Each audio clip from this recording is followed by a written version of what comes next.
Good evening and Happy New Year, and welcome to the first meeting of the Tualatin City Council for 2025. Today is the 13th of January. Now go ahead and call this meeting to order. Our first item on the agenda is our Pledge of Allegiance tonight, led by Councilor Reyes. Please put your hand over your heart. Ready? I pledge allegiance to the flag of the United States of America and to the republic for which it stands, one nation, under God, indivisible, with liberty and justice for all.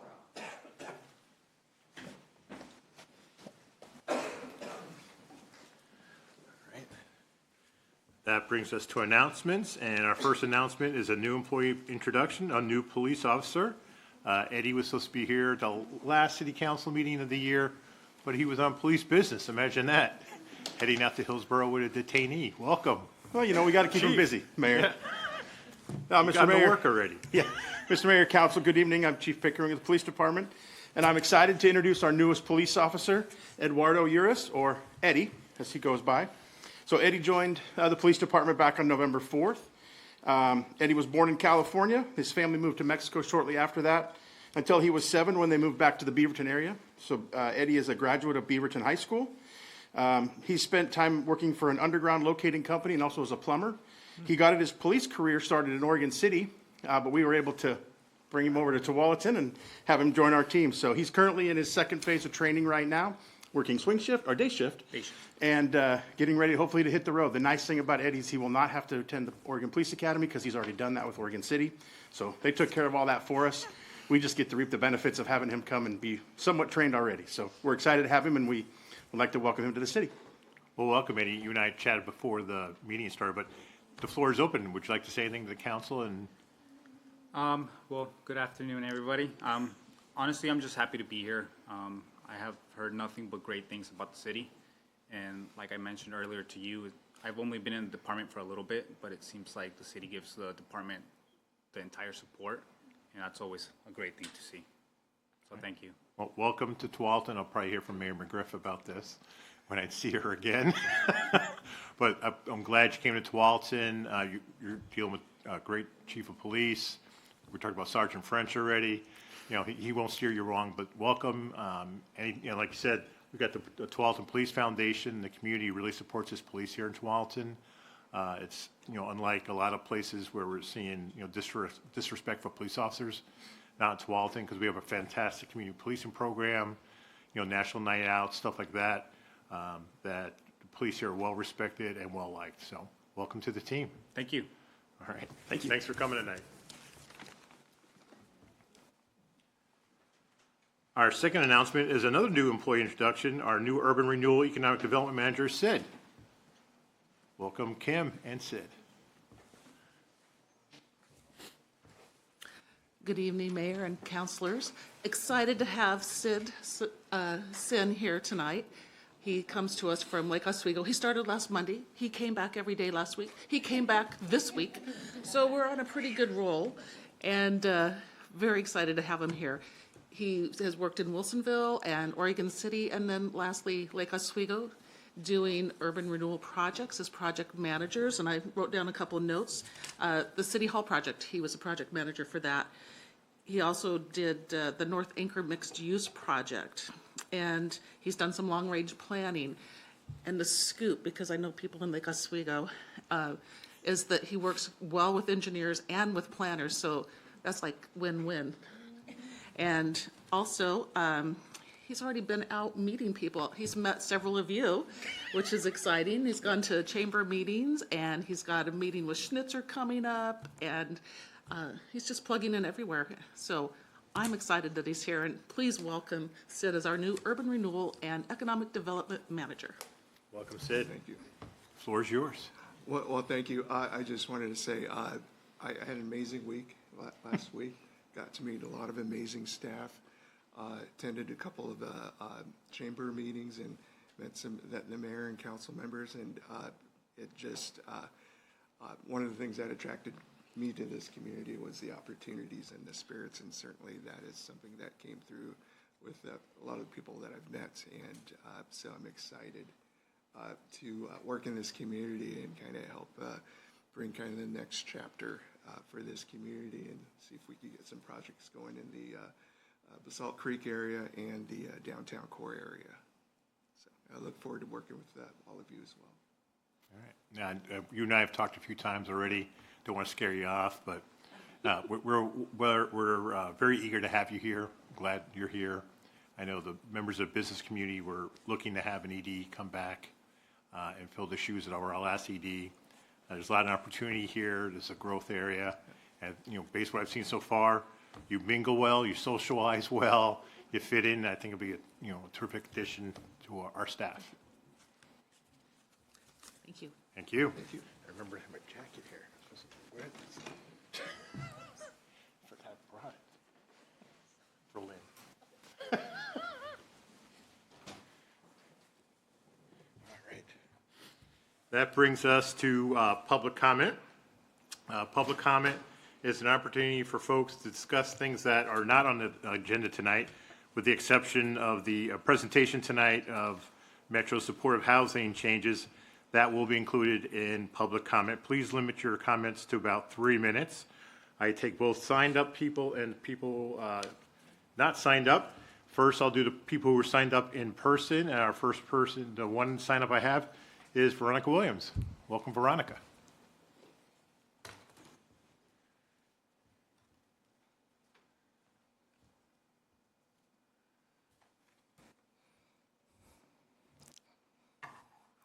Mayor Bubenek and Council President and Council members, my name is Veronica Williams, and besides being a citizen of Tualatin for many years, I sit on the board of Family Promise of Tualatin Valley. I'd like to speak to you a little bit about that organization and what we consider the potential impact of supportive housing measure currently being proposed. Family Promise of Tualatin Valley is a nonprofit whose mission is to equip vulnerable families and individuals to end the cycle of homelessness through a community-based response.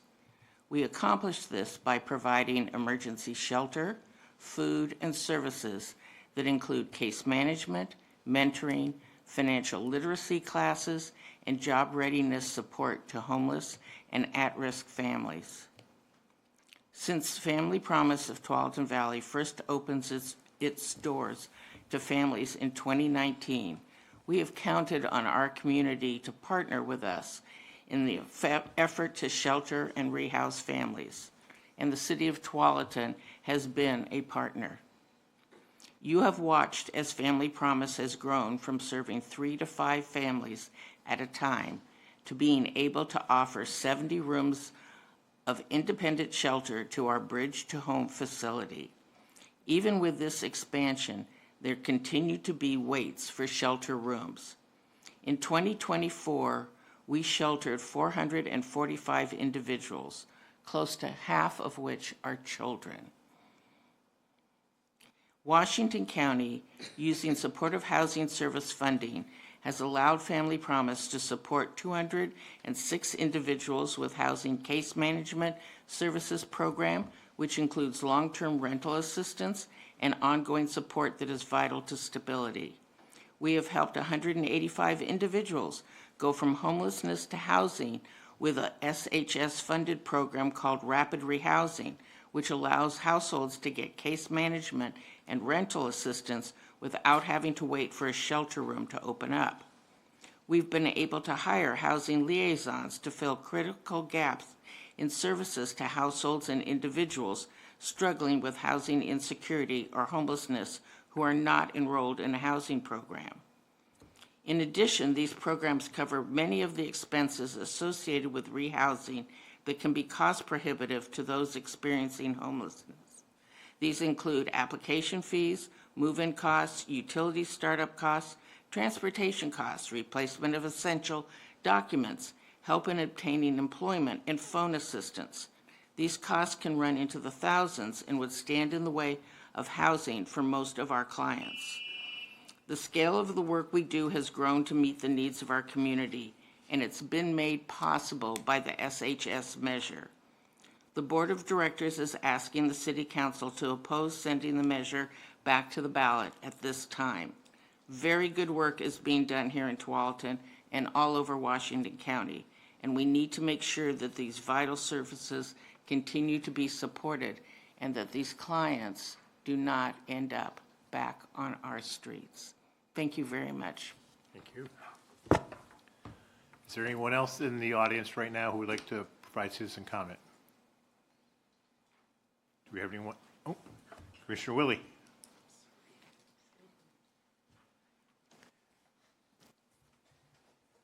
Thank you very much, Mayor. Jerry Willie, Washington County Commissioner. I just wanted to follow up on what you just heard from Family Promise. This is a real concern with the County Commission as well. I am a retired CPA, so numbers mean a lot to me. So when you start talking about a pie that used to have 3 pieces to it, now it's going to have 5 pieces. You talk about a tax rate that goes from 1% to 0.9 to 0.75, and yet you add $50 million a year to affordable housing. The pieces don't fit. And we have lots of really good things that are starting to come online right now with our shelters and with our housing, that this is not the time to cut the program. We need to encourage Metro to push back and wait for another year or so, give this a little bit more time to mature. And yes, we are looking at a 2030 cliff. We understand that, but this is 2025 and we're in year 4 of this program. We need to let this cook just a little bit longer before we make major changes. Thank you. Thank you. Anyone else in the room who would like to provide comment? All right. Do we have anyone in Zoom, Nicole? All right. With that, I'll go ahead and move on to the next item on the agenda, which is our consent agenda. These items are considered routine. They will be adopted by one motion unless someone in the council would like an item removed and heard separately later tonight. Tonight, the consent agenda consists of 4 items. Item number 1, consideration of approval of the work session and regular meeting minutes of December 9th, 2024. Item number 2, consideration of resolution number 5827-25, authorizing the city manager to execute an intergovernmental agreement with TriMet for construction of a new bus shelter pad on Southwest Saggart near 68th Avenue. Item number 3, consideration of resolution number 5826-25, authorizing the city manager to execute a management and operations agreement with Willowbrook Arts Camp for Browns Ferry Center. And finally, item number 4, consideration of resolution number 5859-25, authorizing the city manager to accept the Library Makers Grant from the Khalifa Group. Would any member of the council like an item removed? I would like 2 items removed, consideration of resolution 582625 and resolution number 585925. All right. Any other items? Number 3 and number 4. All right. I move that we adopt the consent agenda with the exception of the last 2 items. Second? I have a motion and a second to adopt the consent agenda for items 1 and 2. Items 3 and 4 are to be heard later tonight. Any discussions on those motions? All those in favor say aye. Aye. Opposed? Abstentions? Items 1 and 2 of the consent agenda are passed. That brings us to special reports. Our first special report tonight is outside agency grant awardee, Family Justice Center of Washington County. Welcome, Judy and Rachel. Nice to have you back. Good to be back. 1 year later. Okay, my name is Judy Rowley, and I am the president of the Family Justice Center of Washington County, and love that job most days, almost all days, really. Good evening, Mayor, and nice to see you again, Cheryl. And thank you very much for allowing us to come again.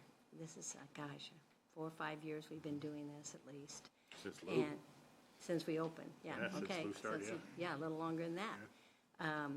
And it's always a privilege because it gives us an opportunity to tell you in person who we are and what we're doing. And we started the annual report quite a few years ago, and sending out ahead and then talking. So that's what we're doing tonight.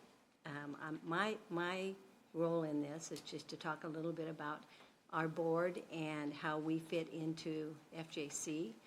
We opened our doors in 2018. And our mission at that time, and still is today, is to work with our greater communities and particularly with our city leaders, and to provide a single location for prevention, intervention, healing, and hope to every survivor of domestic violence. When we opened our doors, when we were serving, we developed the board in 2016, and there were services out there for domestic violence and family violence, but you had to get on a bus, probably, and ride all over Washington County to get those services. And we came across an organization called the Family Justice Center, and out of San Diego, and found out that there was better ways to do it. And we developed that with them in 2018 and have been doing it under one roof, all in one location ever since. And we're growing. That's good news in a lot of ways, because we can provide more services, but our numbers are growing, which isn't necessarily good news. But we're there, and we're taking care of every single person who comes through our doors.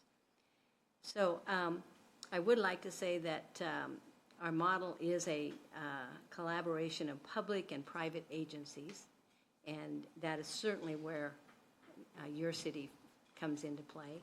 And we are very fortunate that I'm going to say 95% of our cities support us and have continued since 2018, and actually 17. We started actually with cities before we got the doors open.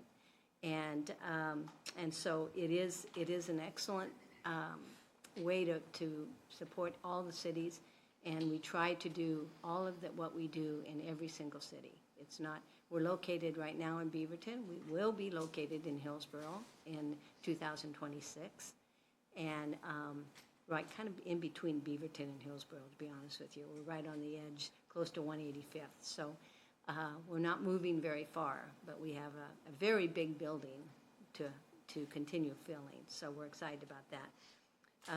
We have 21 partners. 18 of them are located now inside the Family Justice Center. So when a survivor comes, they do not need to go anywhere else, almost anywhere else. Once in a while, we'll get specific cases that they do, but for the most part, they walk in the door, they're checked in, and we find out what they need, and they get everything they need there, and they're not traveling around. That means that they're much safer. That means their kids come with them and feel much safer. So all of this has been a great success for the Family Justice Center. And it's that because cities like you and the county support this purpose and this mission and believe in it. So currently we have 14 Washington County leaders all over the county that serve on our board.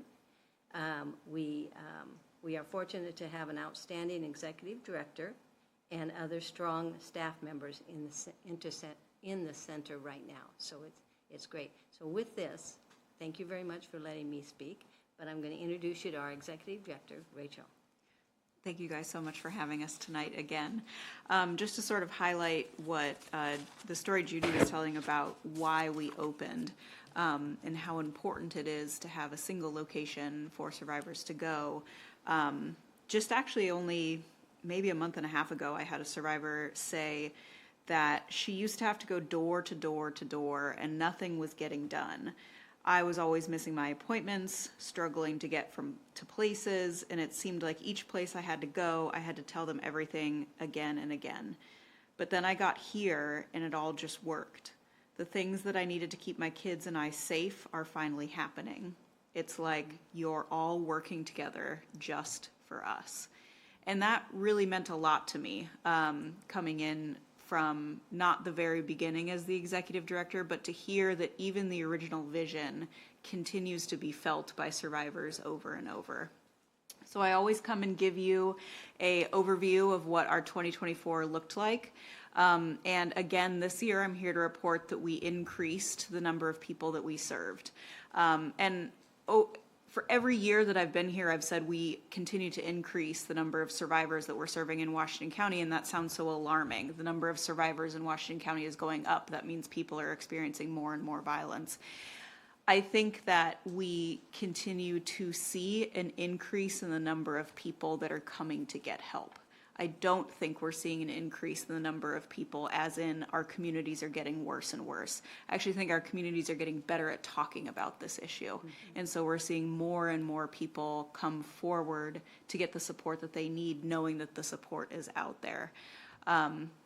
I know that 42% of individuals will experience domestic violence in their lifetimes, and so I know that our service number this year of 7,202 survivors is not 40% of Washington County.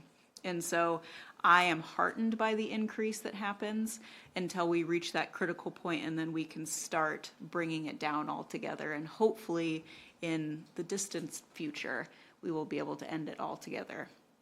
So in providing more services, that's also buoyed by our providing additional programming. And so I list a little bit of the initiatives that we worked on this past year in your packets. But one of the big ones was the bringing forward the countywide risk assessment to assess upon contact with law enforcement officers how likely the risk is to the victim were they to come in contact with this person again. We also launched a contested restraining order hearing for the Family Justice Center, which is a brand new program and really sort of outstanding in even the country. For as far as we know, and our judicial department knows, this is the only one that exists in the United States, which is pretty spectacular. We started a food pantry partnership to bring fresh food, and we gave out over 22,000 pounds of food this year, which is unbelievable. That was our highest service area increase by percentage, was the amount of people receiving food, hygiene supplies, diapers, etc. And I think we all can understand that that would be the one that would go up the farthest and the fastest. Things are tough, and it's on our most vulnerable populations, it is tougher than it is for some. And then also our peer outreach program, so that survivors could connect with other survivors in the community and increase that outreach potential. So overall, like I said, we served 7,202 survivors with 11,687 services. And that is a function of all of these agencies being together in the same location in order to provide all of these services that they potentially would not have been able to provide without their partners here.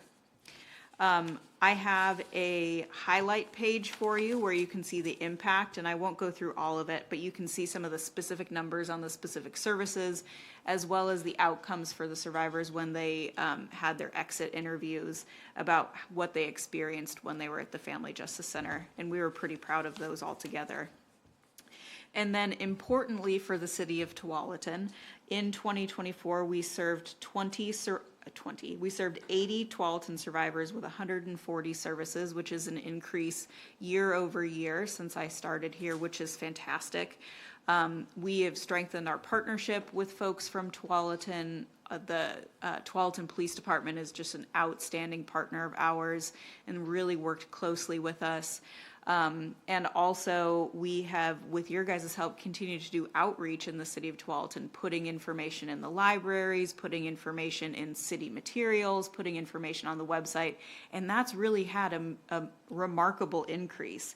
That's actually a 33% increase over 2023, which is, I mean, that just has to do with awareness entirely. So what the city is doing is working. Since 2021, we've served 140 survivors from Tualatin with 359 services, and that's pretty spectacular. And you guys have invested $9,000 in the Family Justice Center through the granting partnership in order to serve those survivors, which has just made a huge difference, and we're really grateful for that. The more that we continue to work together, the more we are able to get that awareness out and serve those folks. And I'm excited to say that Ms. Seiko, you are now a volunteer of the Family Justice Center, which is so fantastic, and she actually appears in our annual report. And so you guys have just really been such incredible partners to us, and it's making a difference in your city. It bears out in the numbers, it bears out in the services that we can provide, and we just are extremely grateful that you guys continue year after year to show up for the survivors in your city. Thank you. Yeah. Questions? Comments? Council Brooks? Thank you for coming and sharing about this year, and especially the information about Tualatin. It's really interesting and important to understand. I am curious, when you were speaking about the program that was initiated that's new, can you tell us a little bit more about that? Yeah, the risk assessment or the contested restraining orders. The one that you said was like one of the only ones in the nation. Yeah. So for our contested restraining order hearings, since we opened, we have had the ability, the courthouse has given us the ability to have restraining order hearings at the Family Justice Center. So that's the initial application, and the judges will grant those, and people can walk out the doors with their restraining orders. What happens is within 30 days, the person that you have a restraining order against can contest that and say, it's not true, it's not real, I want you to take it back. And so that person has that ability to then have their day in court with the person that has applied for the restraining order. So both parties are there in the courthouse, and they get attorneys, or they represent themselves because they can't afford an attorney, and they present their evidence like a trial, and they get to cross-examine each other. And then the judge decides whether or not to uphold that restraining order or strike that restraining order down. With the survivor and somebody who's caused abuse in the same courtroom, that's extremely challenging for the survivor, as you can imagine. So working with our courthouse, what we have done is made it possible for the survivor to appear at the Family Justice Center with their support people and with an attorney, because we are able to staff attorneys in the safety of the Family Justice Center, rather than going to the courthouse and being in the same courtroom and being cross-examined by that individual.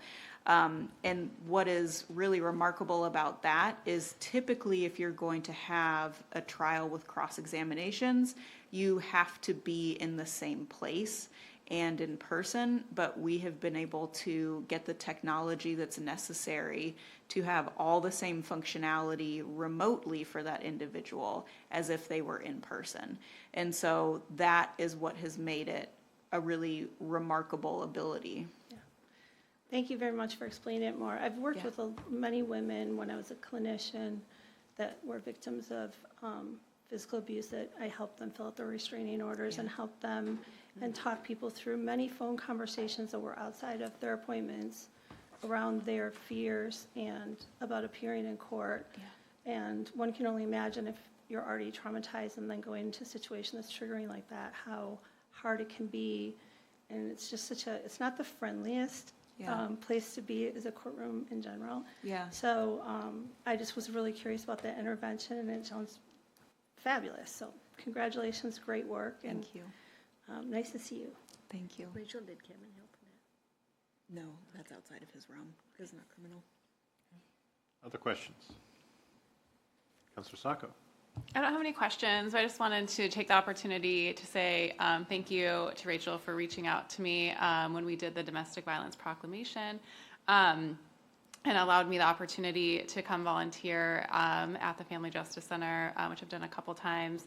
And, you know, it's pretty amazing to go in there and really, you come here and explained it, but to go and see it really kind of made everything click. To have, you know, when you're there, it's like the survivor's the focal point with all these services literally around supporting these folks. And you can feel it when you walk in there, just the, you can feel the support. It has a palpable feeling. And so thank you for creating that space for folks. It really means a lot to me as a survivor, but also for the folks that you're helping. Thank you.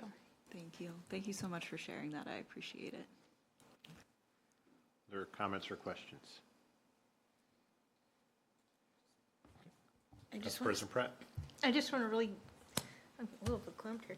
Just thank you so much for providing this service and giving people an opportunity to, get beyond this. Yeah. Thank you for sharing that. Any of you are welcome to come take a tour if you would like to. I'd be more than happy to show you. The question I have, I talked to Judy about a little bit before the meeting. Where are you at in terms of the transition? When do you think you're going to be moved? How's it going? It is wonderful. It is a construction project. We're very excited about it. They have fully demoed out the interior of the space, the parts that we need changed at least. And so we do think that we will still be on our timeline of operating no later than April 2026, which is really fast.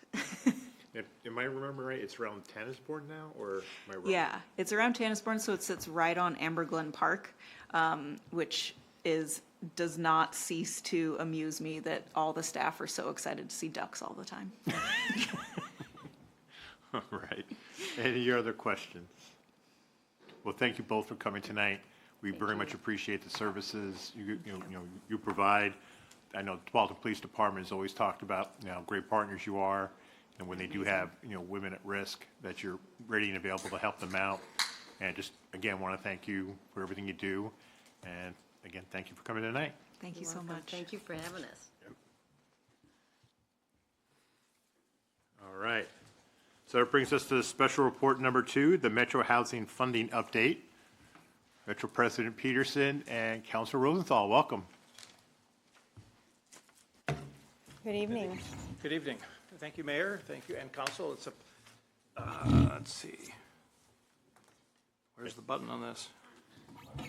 There we go. There. Thank you, Mayor.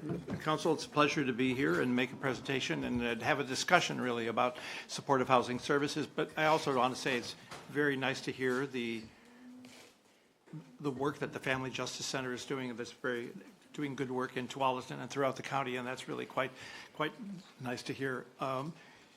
As you know, supportive housing services, there's also been good work being done throughout Washington County.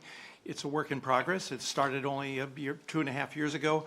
But I think before I move further, I will turn it over to President Peterson, and she will summarize where she is, and then I may have some additional comments.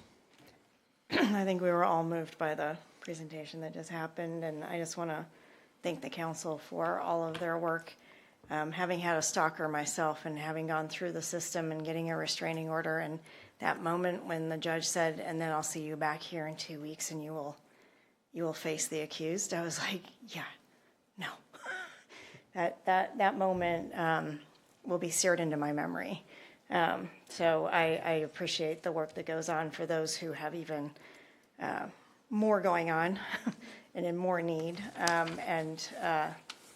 and less resources. So thank you for doing that. I'm going to give a quick presentation, if that's okay. Can we bring it up? Yep. Is it up? Okay, awesome. And I want to go through this presentation, but I also want you to know that a lot of work has been going on for the last year.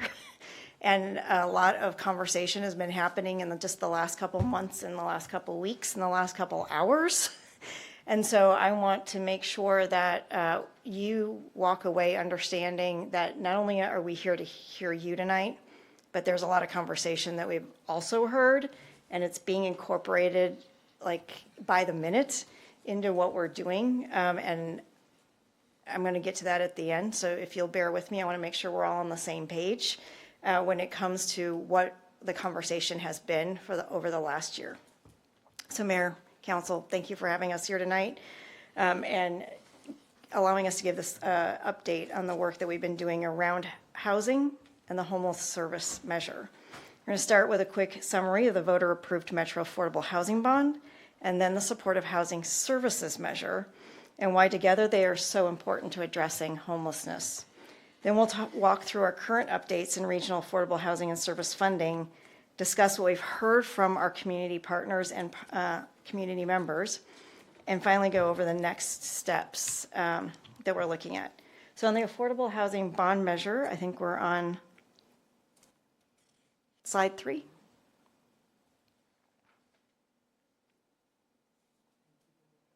I think so. There we go. Housing, as you know, in this region, plain and simple, is extremely expensive. We all feel this, we all experience it, and we have taken major steps in our region locally to try and address the affordable crisis with the affordable housing bond measure that was passed in 2018 for $652.8 million. We're meeting our goals for that bond measure, as you know. What we've been doing is providing homes for those who have very little to no income at all in the region. And these units are usually larger because they are families, right? They're not all people just coming off the street. There are a lot of families who have gone homeless. You go to the next slide. On the bond spending, we, in the last 5 years at Metro, with our partners who have housing, who are housing developers, providers, we have spent all of the money. It'll all be allocated out by 2027. And we had promised 3,900 units, if you'll recall, when we passed the bond measure, and we are now at 4,700 units. So it's been a great success, and we're all should be very proud of the work that has happened. So as you see, we are looking at a cliff, a very stark cliff, and being able to provide any more. That 4,700 units is about 10% of the overall need for deeply affordable housing in this region. It's about 45 to 55,000 units that we actually need to build. And so obviously the public sector is not going to be able to provide all of those. A lot of it will have to be developed by the private sector, but we still need more public housing. So that's one of our drivers for starting this conversation a year ago. Next slide. The housing stability of our region, the Affordable Housing Bond and Supportive Housing Services Program are two parts of that housing stability puzzle for people. That Affordable Housing Bond measure, as I said, was $652.8 million. And it was a bond designed to fund the capital expenses, while the Supportive Housing Service measure is a 10-year tax on high-income earners and businesses, which went into effect in 2021 and is set to expire in 2030. We have an opportunity to do something big here, to do something that isn't being done anywhere else in the United States, and that is to regionalize this effort. As you know, if you look at Houston, if you look at any of the other homelessness measures, LA, that have gone on to do good things, it is basically one county. It's not 3 counties. And it's certainly a handful of cities, or one city. It is not 24 cities. So this really is unique, and it has been a big hill to climb to basically get everybody rowing in the same direction. But it is worth doing to make sure that no matter where you live and no matter how you enter the system, you're going to be taken care of, right? That you get immediately you get the services that you need without filling out 100 forms, talking to 20 people, that sort of thing. So we're hoping that this is a bridge to a better future. Next slide. There's no denying that these dollars have made a significant impact on keeping people off the streets. More than 1,800 shelter beds have been opened or maintained region-wide. And as a city and a city council, I know that you know the importance of this because there is, with the Boise decision, having these shelter beds and being able to keep our streets and economy moving forward is important, as well as the fact that these folks need a place to land. More than 6,000 households are now housed since we started this program in 2021, and we've deployed eviction prevention assistance for more than 15,000 times. So some families have had more than one time that they've been able to use this. So it's literally 15,000 times we've helped a series of families be able to stay in their homes. And we've also stood up and expanded programs in Clackamas and Washington counties where services hadn't been available before. Next slide. So the supportive housing service measure status is that the critical work of the supportive housing service program is in peril.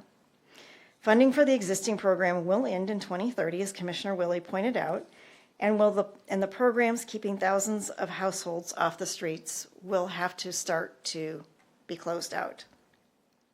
We are not really willing to risk the housing stability of thousands of Oregonians who are relying on this funding by waiting until the last minute to extend the program.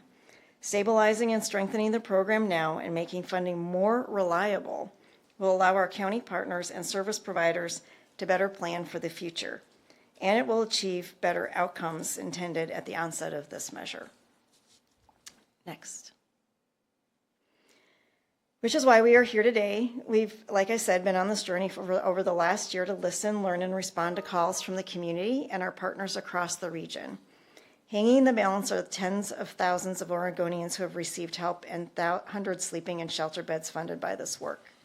Next slide.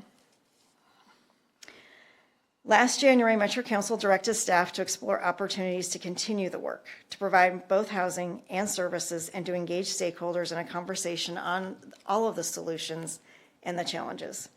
Metro staff began a process with stakeholders, community members, and the public with a straightforward question: how should Metro continue to address a looming gap in affordable housing funding in the region? Finding agreement on how to fund affordable housing turned out to be the easy part.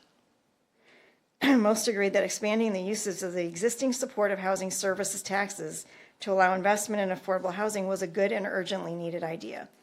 The harder conversation were about the region's accountability, governance, and public trust. Next slide. It was critical from the beginning that we heard from and applied feedback from people with diverse experiences and broad expertise from across the region. At Metro Council's direction, the COO, Marisa Madrigal, formed a stakeholder advisory table to bring together a broad diversity of interests, experiences, and perspectives, including county and city elected officials, providers, and advocates, community-based organizations, and business leaders from across the region. Additional efforts to hear from partners and the public included community partner-led engagement, regional committee meetings, oversight committee meetings, public partner engagement, public opinion research, and more. I'm tired just reading that sentence. This all culminated in a COO recommendation in July, which kicked off several months of Metro Council discussion and work sessions with partners and more. Next slide. We weren't necessarily looking for consensus in all of this work, and by that, I have a fundamental belief that you're never going to be able at the regional level or even the statewide level, as you know, to give any one stakeholder 100% of what they ask. Getting to 80% is my goal.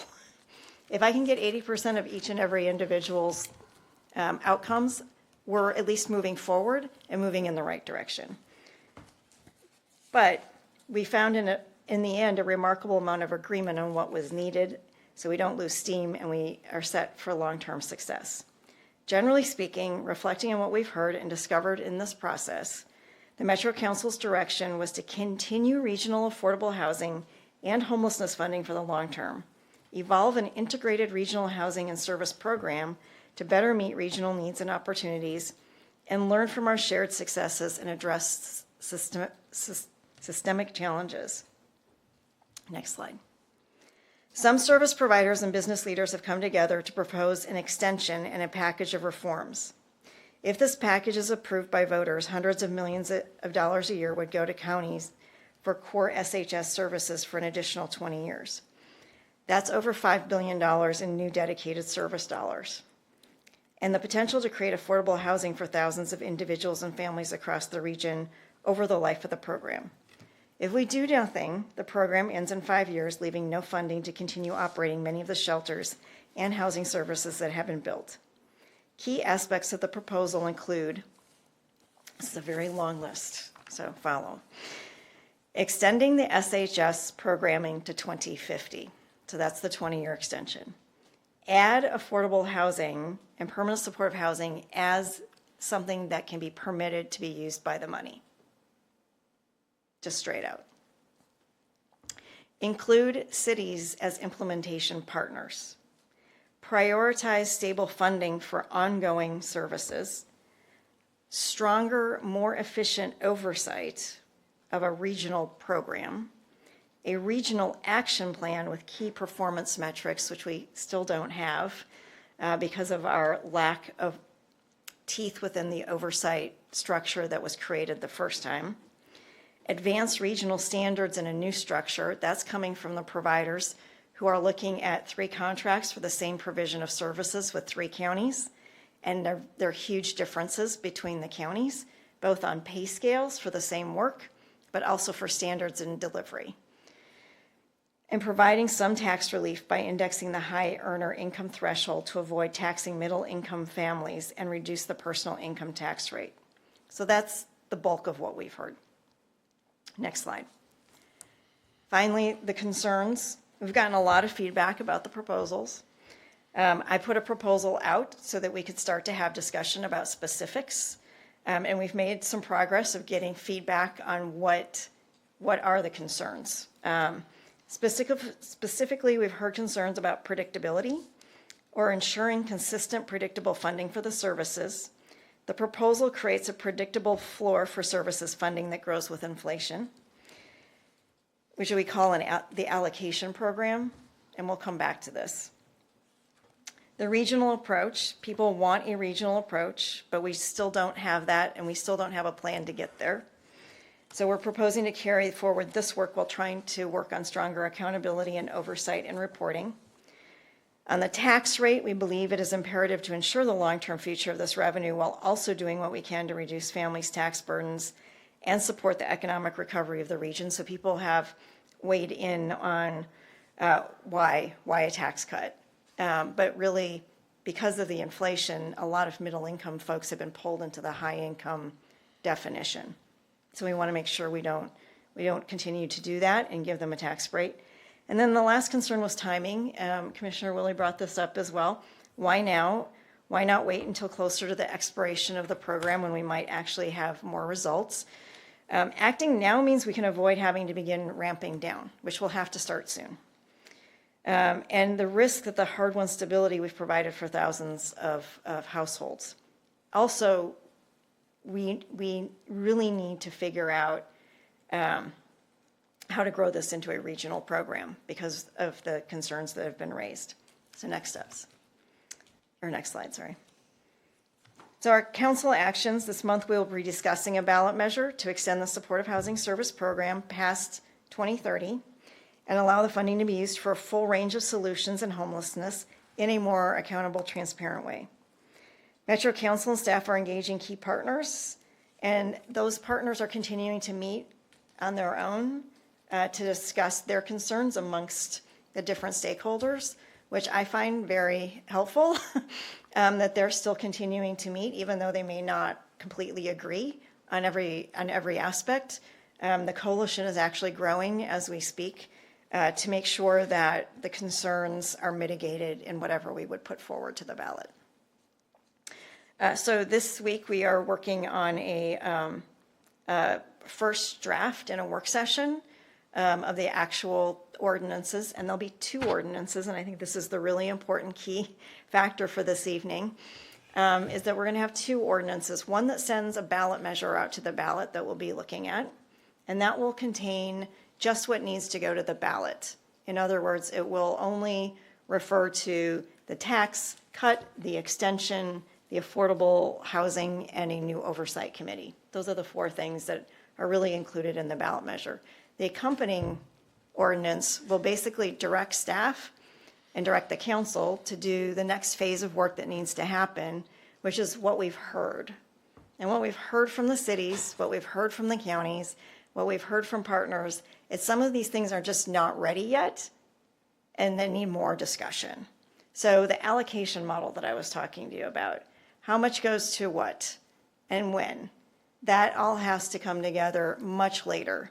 As soon as we set up our new oversight committee that we're calling the Housing and Homelessness Policy Advisory Committee, like JPAC, Joint Policy Advisory Committee on Transportation, think of a similar structure to that. So the cities would be at the table, the counties would be at the table, state agencies would be at the table, and about 6 people, as proposed, that are non-elected, but have experience in either affordable housing or services provision would be at the table. And then that table would actually make recommendations to the Metro Council on the allocation model, for instance, or what a city's program would look like and how the counties and the cities want to work together. So that would not be in the ballot measure. So what we're trying to do is give the room to have these final discussions so that we can move forward, make sure that we continue the funding into the future, but also start to put together this regional program in a way that makes more sense for everyone. So I will end there and just ask you in the final slide, what do you want us to consider as we move forward into the future with this proposed ballot measure and the work that has to be done to move it forward in a more productive way with everyone? So thank you. Thank you. Do you have anything else, Councilor Rosenthal? 2 things I want to stress. First of all, there is, just to remind people of the level of stakeholders, as President Peters has said, we've been talking to a lot of stakeholders, and not everybody realizes there's the housing construction stakeholder group, there's the financing stakeholder group, there's the people who provide services stakeholder group, there's the cities, there's the counties, there's the people with lived experience, and the people with government experience. So it's quite a wide range of stakeholders, and they all have an important voice, and so we are trying to listen to them all. I would also want to say that there is a very strong agreement, I believe, on the entire council about some of the basic principles. For example, housing and homelessness services are inextricably tied, and you can't do one without the other. The other problem is, of course, that the supportive services measure is probably not sufficient to solve all of the housing needs. So the question is, what's the appropriate balance? There's also an agreement that we can't afford, that the problem will not be solved by 2030, 2031, so that some means has to be found to extend it forward, and that some better organizational structure has to be defined at this point in time, and it still has not fully been defined, as to how to run a regional system, which we didn't have before. As President Peterson noted, we have 3 counties and 24 cities and 7 housing authorities and a lot of stakeholders. So, you know, we have one of the broadest stakeholder groups that you can imagine. So there is quite a bit of work to be done. There's a lot of moving parts, and not everybody agrees on all the details of all the parts. So I just leave that, and then I would like to hear questions and your positions. Questions? Who wants to start? I know we all have lots of them. Councilor Brooks. I'm going to ask some beginning questions, but I probably want to ask some more questions as I think through some of this. I was looking for clarity on the concern. It seems like some of the driver of this is, and I'm gonna go through this just in my thinking process. Yep. So I very much appreciate the housing bond and the supportive housing services bond. And when it was coming through, I actually spoke about what a great innovative program this is at the National League of Cities and through different conversations, because it was such a great way to make a lift. And then I worked on the Washington County development of the allocation, the first group that helped design the programming.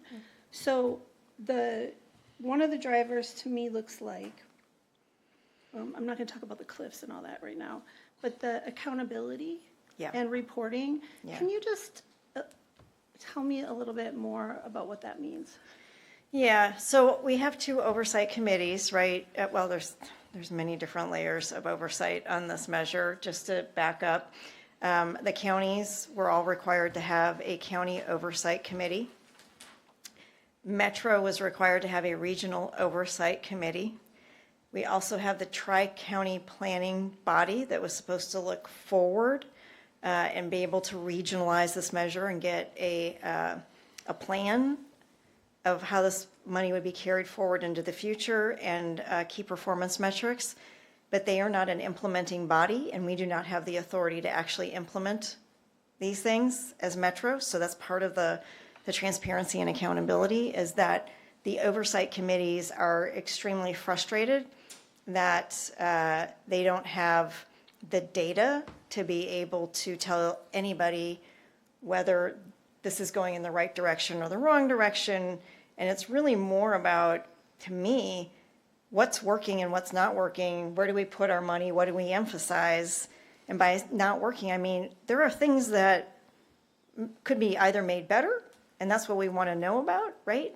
Or that maybe you move the money into a different type of program because that kind of program just isn't working, or it's no longer needed as much, right, as we move into the future. So the biggest hurdle that we have is that we still, 3 years later, do not have a data sharing agreement with the counties. And the oversight committees are very vocal about that because they don't have the data then to provide any type of oversight.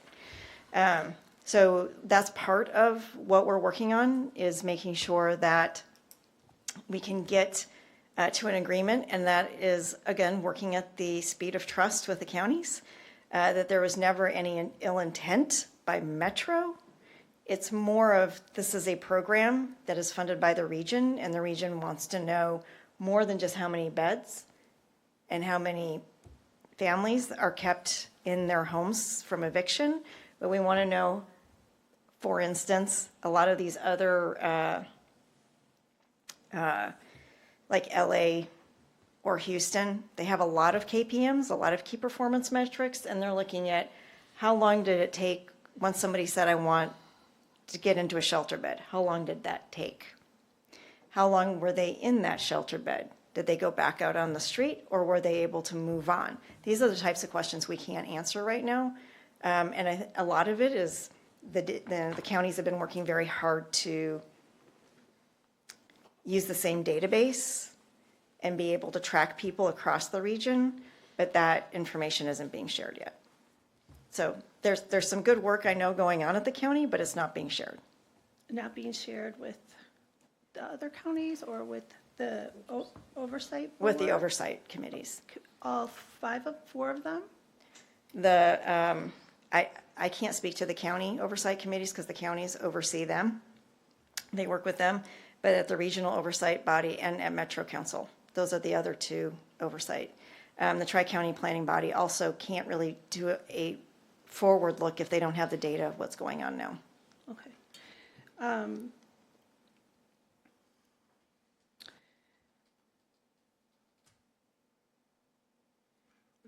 If I might, I just want to add, it's a problem, the data has been a big problem, getting consensus. And as you know, each of the counties is both run a little differently, has a little different administrative structure. There's been particular complications in Multnomah County with the city of Portland.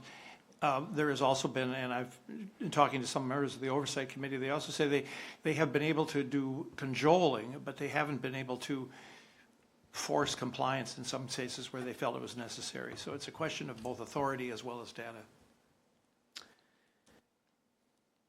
Okay. Counselor, if I may interject, I just want to remind us all that this measure was put together in 3 weeks. So. It's a work in progress. No, I'm talking to Counselor Brooks. And having been there, we were all there when we put this together, and we knew it was an emergency.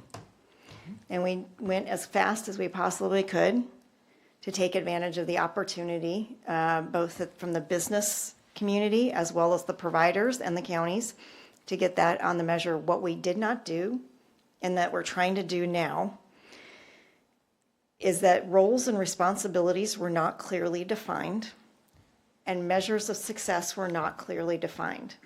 And so at this point, we're all being held to a standard that is defined differently by anybody who is internal to the organization or external.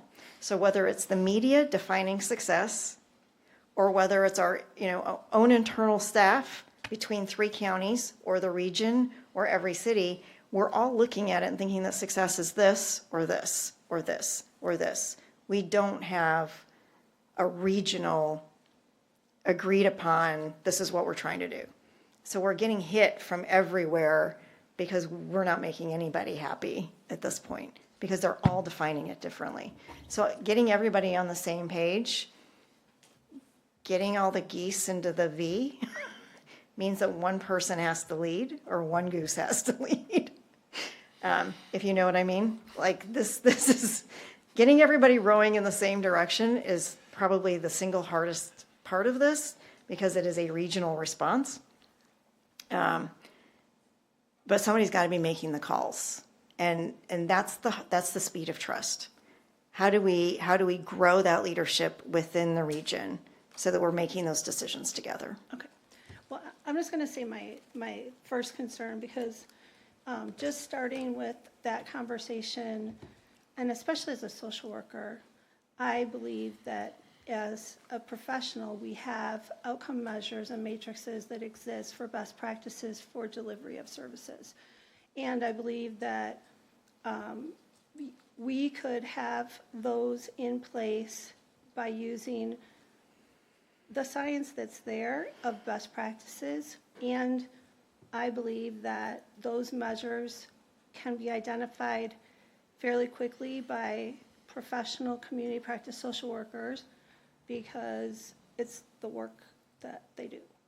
And it can talk to the efficacy of practice to all of the other stakeholders from an evidence-based, science-based position. I guess the other question for me is it better to build out a giant thing on top and lose connection with local communities? Because just like doing a personal assessment, we need to do community assessments that are based on the communities themselves, not a picture of a community. It's not the same as building a bridge or something like that. It's an actual, having a patient. And so how do we assess something that looks similarly? Like I could have a sore throat and have, the flu or strep or cancer. So, and there's so much wisdom that comes from those places. So, my thinking around it has been,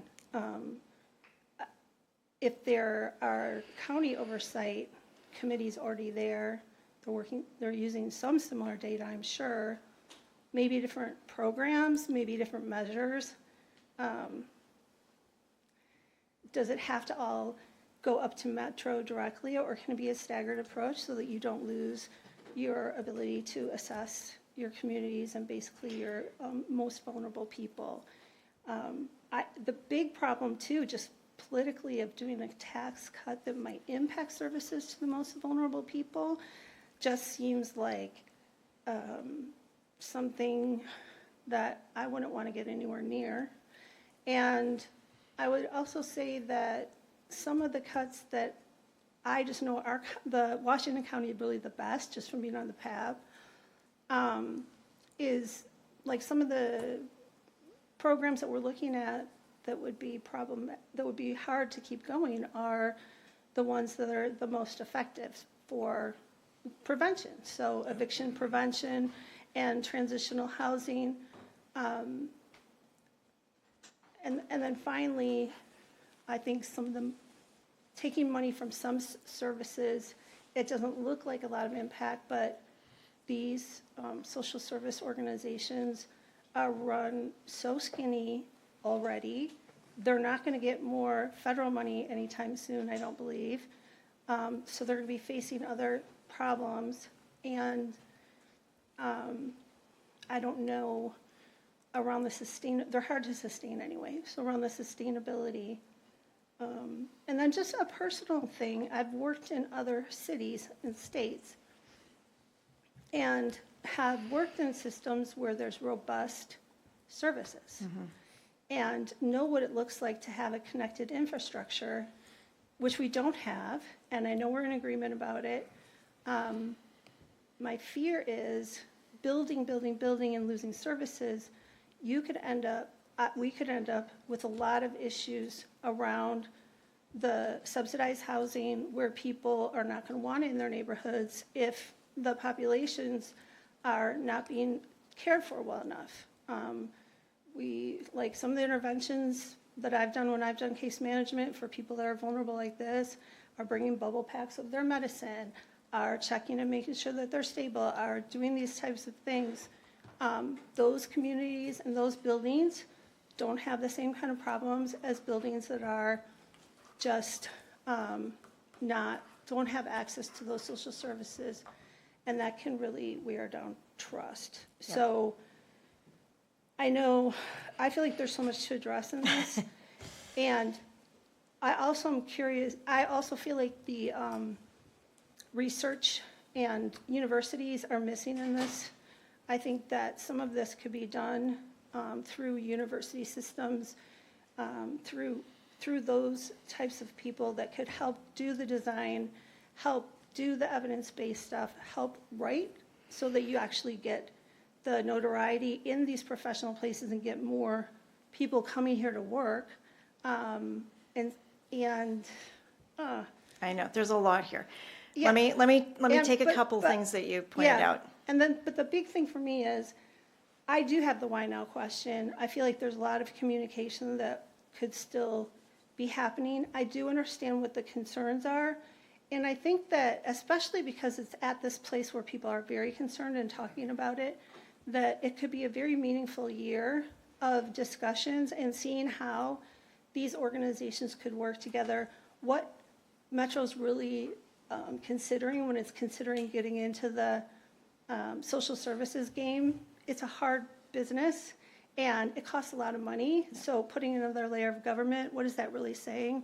And is it going to make more services available to our clients and more housing available to our population? Or is it actually going to create a bigger bureaucratic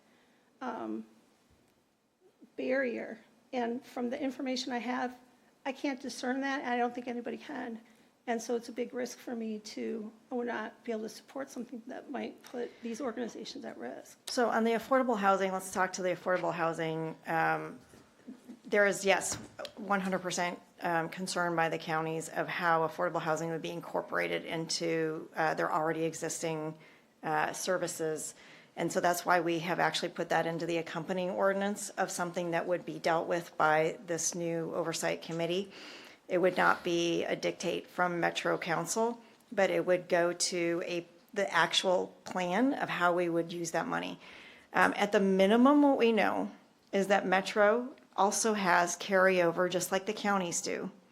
And we are willing to put a good amount of that money into basically helping bridge until there is actually an agreement around how we would use the money for affordable housing out of the county portion.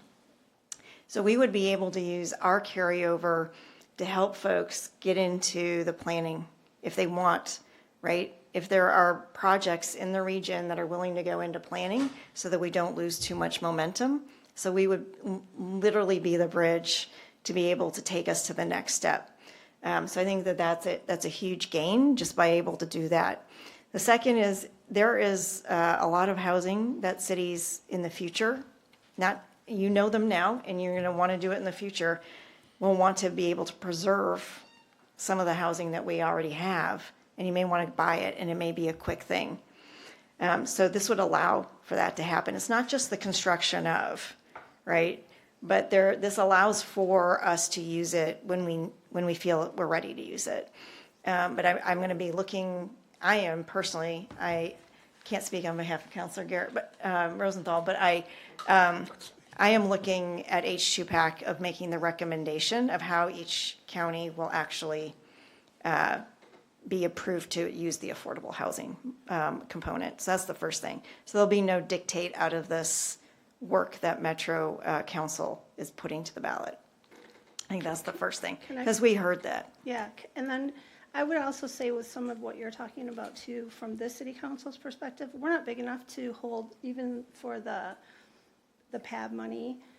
We've seen regionally how we're impacted by large centralized initiatives with the transportation conversation, with the tolling conversation, and with where we are left in these conversations. So and we don't have, we don't even have a department for this. We've worked with the county who's been in this business for a long time. So that's another part of this that makes, I'm sure I'm not the only city councilor that's wondering about how that would really all shake out with a committee that might or might not know our community, our city. Well, the cities would be represented at the table, just like JPAC. So at least that's a known quantity.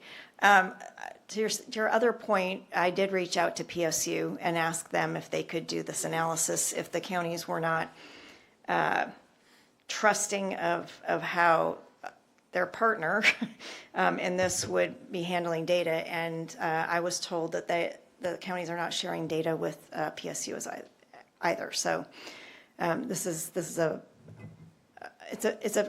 big problem that we need to work to overcome as we move forward. I'm going to stop you there. And I have more things I'm thinking about, but I'm going to let other people talk. Other questions? Council Hilliard. Okay, could I ask you to please back up? Yeah. And clarify what you mean by clarifying roles and responsibilities and a measurement matrix, that's what's going to solve everything, because that's what I heard you say. It's caused a great deal of confusion. For whom? Would you be very specific? For the please? counties and what they're actually trying to achieve. For our oversight committees of what we're trying to achieve and hold people accountable to. For the voters to know what we're trying to achieve and is anybody holding them accountable to that. So yeah. If I might add, and I haven't discussed this with President Peterson, creating of this new committee with more structures, the critical thing is giving it enough power so that it actually can weigh in and have some input, but also giving it the flexibility. What we create, if we do it this year or we do it next year, what we create now is not going to be the final structure. It's not going to look like it is. It has to have the flexibility to adapt to changes because the homelessness situation, the governmental situation is going to change. It has to be able to adapt to changing federal policies, which we think might be happening. So this is not like this is going to be cut and dried. This is the solution. It's going to have some flexibility built into it. It's because it's going to have a lot of stakeholders, and they're going to have some authorities to make some very strong recommendations, in my view. So could you address the stakeholders and this oversight group again for me, please? And is this another layer of government that's being paid through Metro and through our taxes that you're going to cut? So what we're doing is reducing the number of oversight committees. Doesn't sound like it. To one. We don't oversee the county oversight committee, so that's not part of what we're recommending. We're going to move away from the Metro Oversight Committee, which has no teeth and is not getting the data that they need to actually do their job. And the Tri-County Planning Body would also go away, and we would create the Housing and Homelessness Policy Advisory Committee. As of right now, those two committees that would go away have no elected officials on them. What we'd be doing is replacing it with a committee that actually has county representation, city representation, state representation, and some folks, 6 non-elected members, so that we have that expertise and experience from across diverse opinions at the table to be able to hold each other accountable. So from our city, you would expect a staff person, so our city will be paying money to send a staff person to your meeting. So as the Joint Policy Advisory Committee on Transportation works, the JPACT, right? There are electeds, and those are chosen by the counties and by the cities. We would expect the same thing to happen here. There is also a Technical Advisory Committee, and that's where your transportation folks come. And we work together as electeds and then as staff in order to move things through on a more comprehensive decision-making basis. Right now, the Oversight Committee has no place to send their recommendations, and there's no teeth to be able to do it. So I'm just really curious that what makes you think that between now and May, in this measure, you're gonna fix all that? When especially you say in point number 2, that you're gonna have to fix all these things. I really am super confused about the rush. I'm not even getting into the pie, that you're putting in less money and dividing up more, and the fact that I've talked to a lot of services across Washington County that support people in our community, and the first they heard about this was October. So I'm really concerned about your timeline. I'm really concerned about the many, many partners that in my professional life. I'm an executive director, and I have the opportunity to speak with a lot of people. And I'm really, you talked about that trust, and I don't see it from me personally in the story that I've even heard tonight. And I'm sorry to be disrespectful to you, but I'm really concerned that this is affecting people's lives that come here and sit here and talk to each of us and say, the phone number doesn't work. I need $150 for utilities, and they can't get a phone to work. And then you sit here and we talk about adding committees and we talk about all these things, and you really don't, in my opinion, so far have any answer that's gonna help community members that come to us and say, we need help. So obviously that implementation is done by the counties. So when But you're folks, the oversight. when somebody No? I'm sorry, but you're telling me you're the oversight because you're the collector of dollars. Is that not true? that is true, Okay. and we can't do our job. In this setup, we are not able to do our job. So there's a lot in this, and it's been going on for a year. It's hard to talk to everybody. We've heard that. And what we're saying right now before you today is we've heard it, and there are things that can go into a ballot measure that there is agreement around. There are things that need to still be discussed. Those are going to be put on the table for this new committee to be able to go through. And cities will be represented on that committee. You'll be at the table making recommendations. And so what would the harm be to either wait till November or next May to put that together? Well, we're certainly listening to that question right now. I would be supportive of that. Thank you. Then I think the follow-up question, may I, is how would you want to be involved? I would be more than happy to be at the table in any way, because I believe the world I work in of substance misuse prevention and mental health interventions should be at the table. I don't know how comprehensive any of these things are, but I think community-based organizations are the ones where the rubber meets the road, and I don't see groups like that there.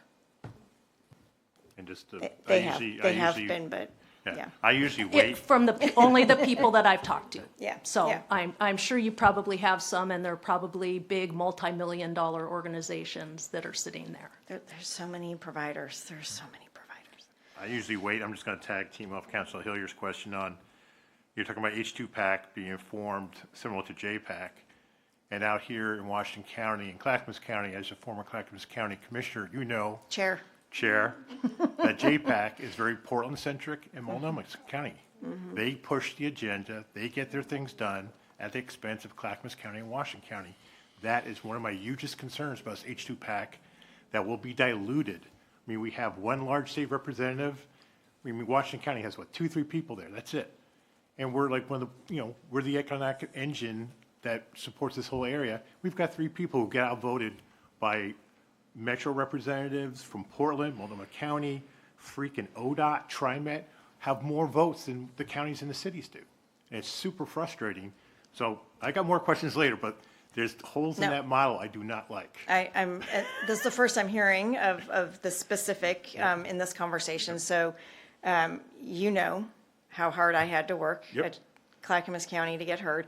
I guess what I would say is that the question on the table that we've been discussing is who's a voting member, who's not a voting member, who's ex officio as well. So how do you carefully craft that membership so that those with the power to actually implement are able to have that conversation and make the final decision and recommendations.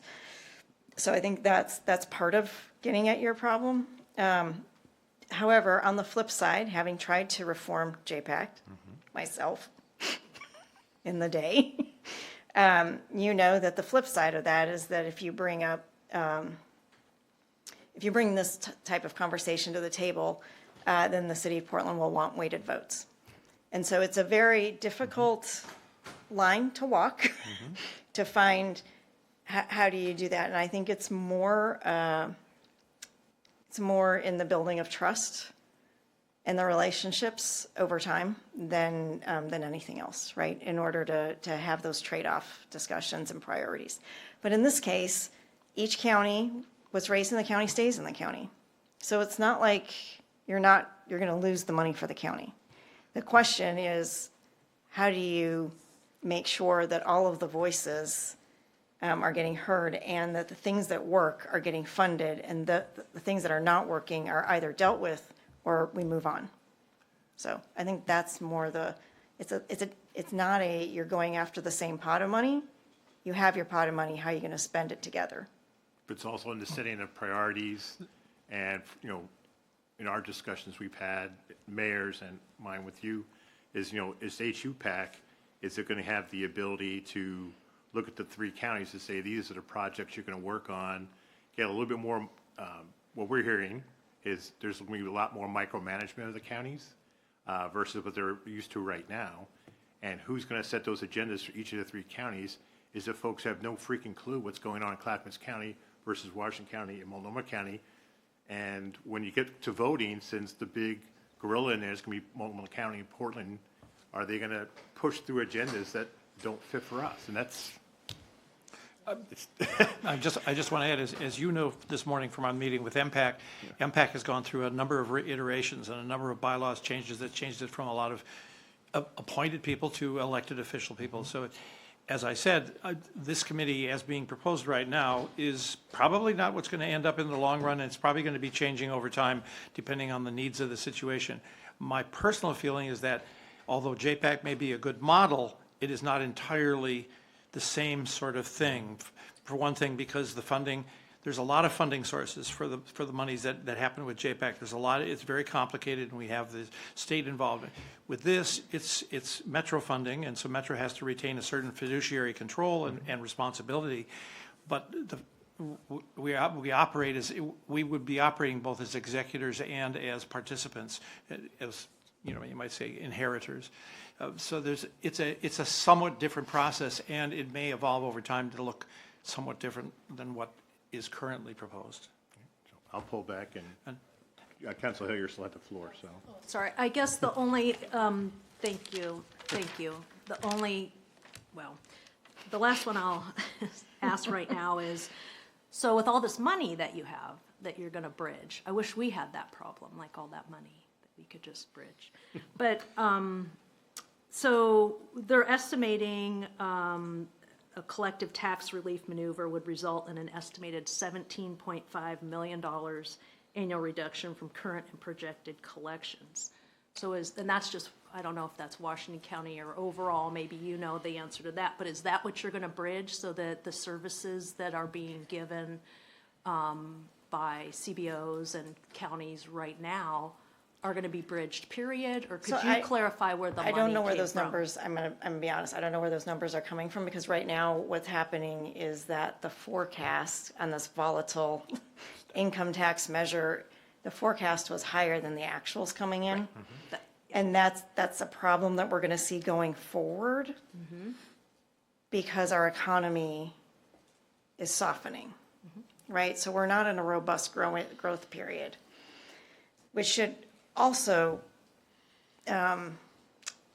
be something that we take to heart when we look at what's going to happen over the next 5 years and the entire length of the program needing to be extended so that we get that stability.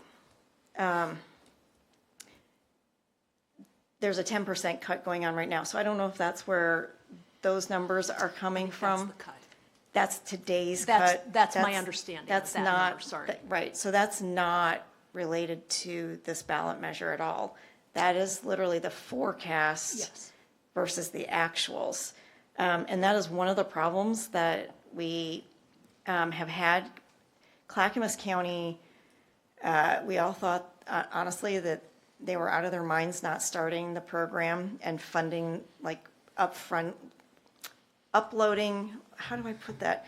They actually funded the program themselves and then got paid back later. Washington County and Multnomah County, Clackamas decided to wait a year and then base their first year on the last year's money. We all thought that that was crazy because we all wanted to get going, right? But in actuality, they're budgeting to actuals and the other two counties are budgeting to forecasts, which has created a roller coaster ride and an instability. And so the question still on the table is, how do the Washington County and Multnomah County, how do they start budgeting to a more conservative number so that they're not in a roller coaster of increasing programs, cutting programs, increasing programs, cutting programs. So that's a budgeting issue for two of the three counties right now. And what we want to do is flip it so it's more of a county, a Clackamas County model. That's what we'd like to do through this. And so you're saying that this ordinance that you want to pass in May Would do give that? H2PAC the authority to be able to have those conversations as a region with the three counties on how to budget, so it's more stable. How do you think that will go with the counties? It would be interesting. Well, I think the providers. So is this a real, I mean, Yes, like, I it's real. hear what you're saying, It's- and I'm like, is that a real? I believe it's real because the providers are asking for it. Yes. Okay, thank you. Counselor Sacco, then Counselor Reyes. Thank you. Counselor Hillier kind of got into my question, but we had Washington County here last month, and so I'm just going back to my notes, and I respect that, numbers can, can mean different things to different people. But so they had given us a number that they are currently in a $16 million shortfall, and the changes would result in a $99 million shortfall for services. And I don't know over what time period that is. So again, I apologize for that. That's okay. And then they also stated, so I guess my question to that is, how would it be, the shortfall getting larger be better for our community members that need the services? And they also stated that, one of the concerns that they heard from Metro was data and reporting. However, they expressed that, they want to know how they can get better, and they haven't been given in their, what they expressed and their opinion is they haven't been given the opportunity to know how to get better. What is the shortfall? What are you expecting? How do we get better? What are your metrics? And so again, I think Councilor Hillier said that, some folks reported hearing this for the first time in October. So how from October to January are they to know, what you're looking for and how to get better? So again, it kind of goes back to the timing of everything and the urgency. And so I guess all this really goes back to, I wrote down that you had stated something to the effect of, you want to better meet the regional needs. And so to me, again, I think this sentiment has been said again and again, but I just want to reiterate that, it seems like we're adding another layer or taking it farther away from the region. And so, it seems like a lot of the issues that you're bringing up can be addressed, but without the cuts or the maneuvering or the adding, the additional layer, we could focus on the fix without all the additional changes. Yeah, so let me be clear. What we've heard from the counties is that they very much want a 20-year extension. There are no ifs, ands, or buts about that, right? They want a 20-year extension. What we've heard from the providers is that they want a 20-year extension. No ifs, ands, or buts, they need a 20-year extension for any of us to be successful and make any kind of strides for stability and the longevity This problem was created over 40 to 50 years. It's going to take more than 10 years, right? But what the counties are asking for, and I think what the providers are in agreement, is there needs to be some sort of transition, because what we're hearing is we only have a wide base of support, a wide coalition, if there is also a tax cut. The question is, what is the timeline towards that tax cut? Is it a year and boom, there's some sort of cliff? Or is it a 5-year period where they get to plan for that tax cut? So remembering that we assume that there is some growth within this program, and it's really hard to predict next year, let alone 5 years, because it's so volatile.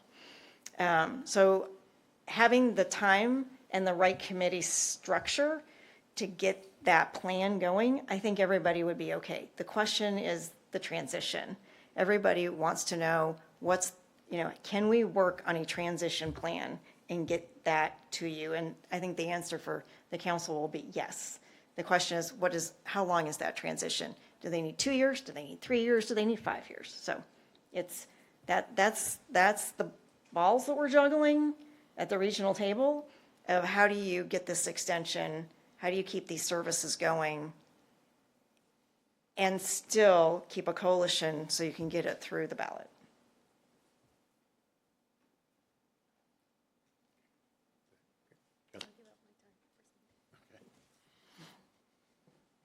You want to go first before Bridget? Okay, Council Brooks.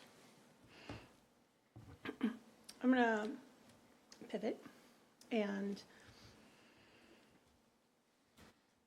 anyway, I see a lot of different design opportunities, and I understand that things have to be fluid and that you have to, that we have to do certain things to pivot.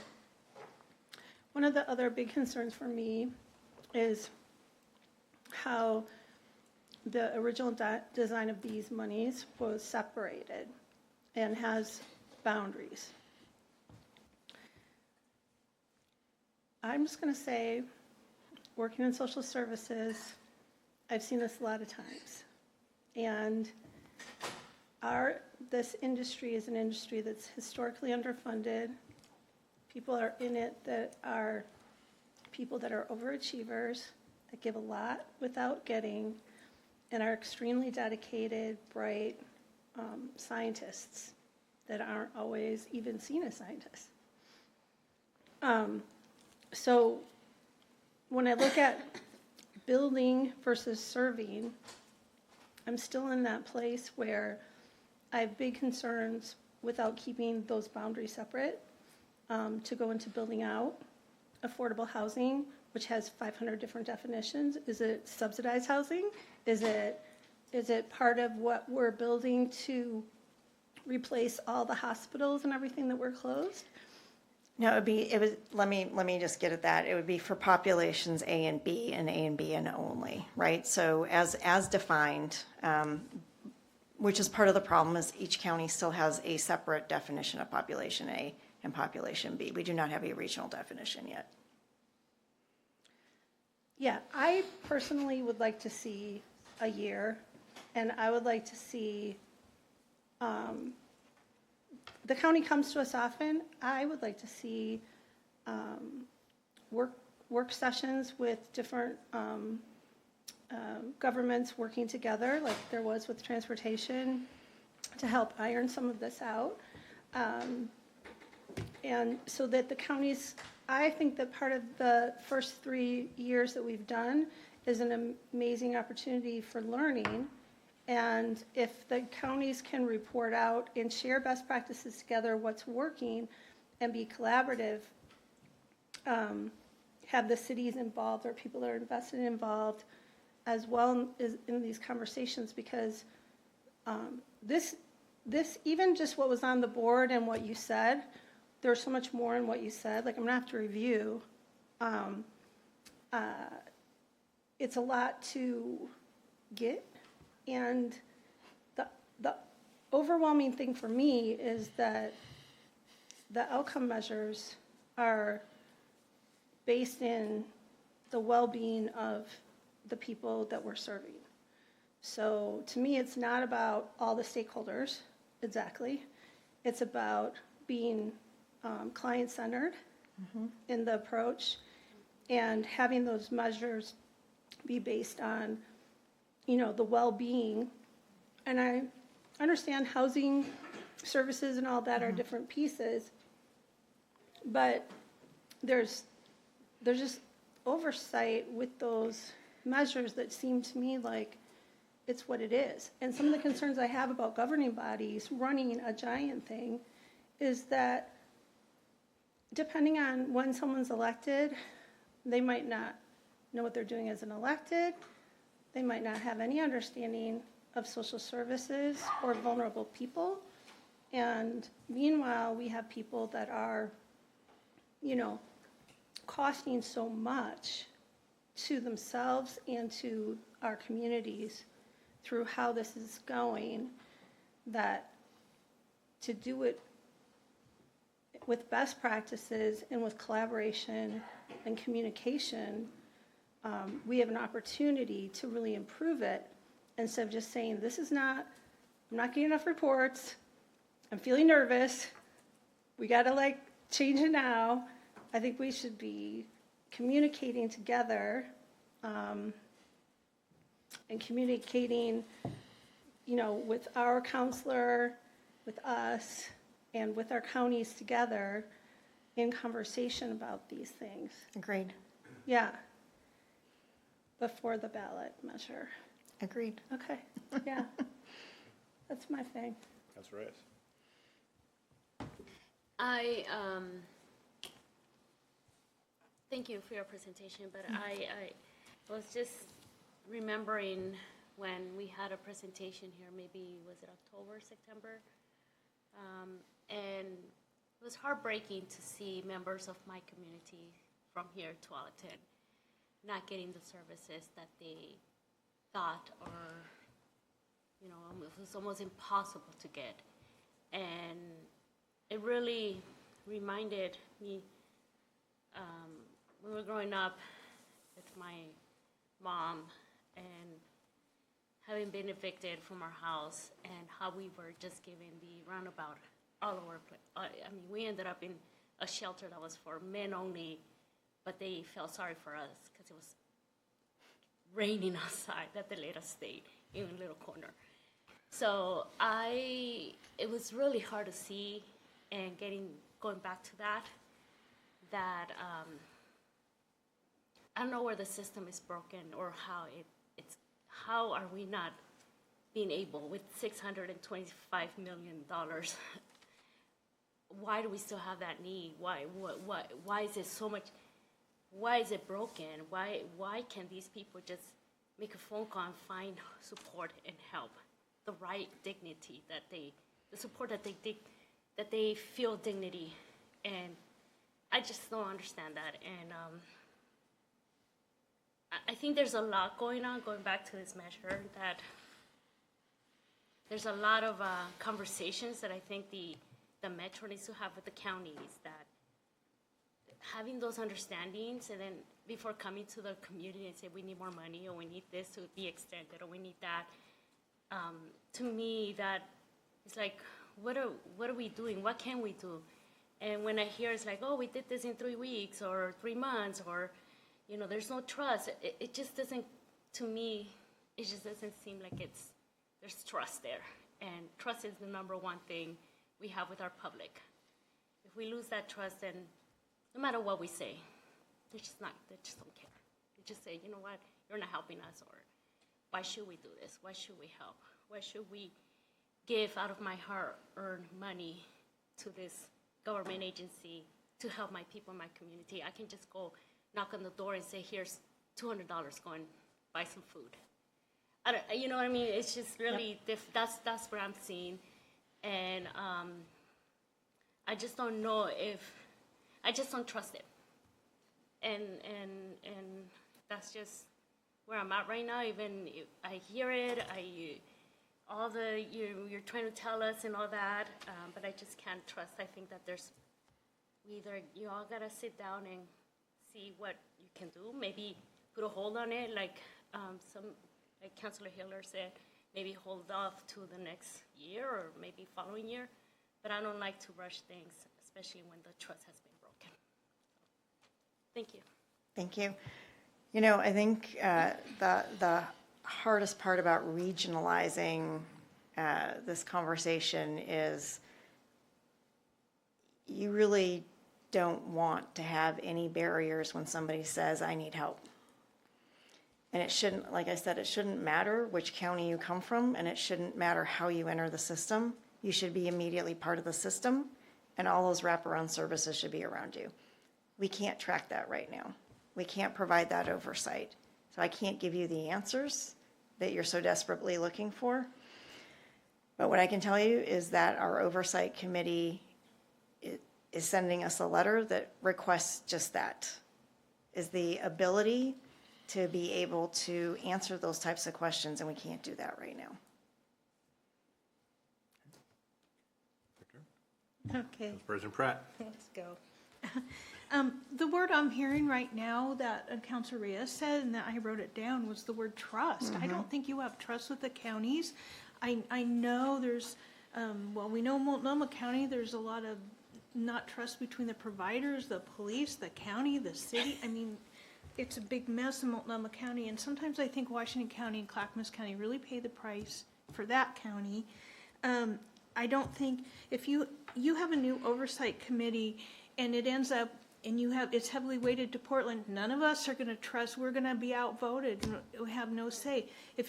Even if you have the bigger, you have one representative from Hillsborough, Beaverton, little towns like Tualatin aren't being represented. We have, they have the problem of, where the services are provided, the homeless on the streets. We have the problem of getting people to we have to put people on buses for 2 hours to get them to services.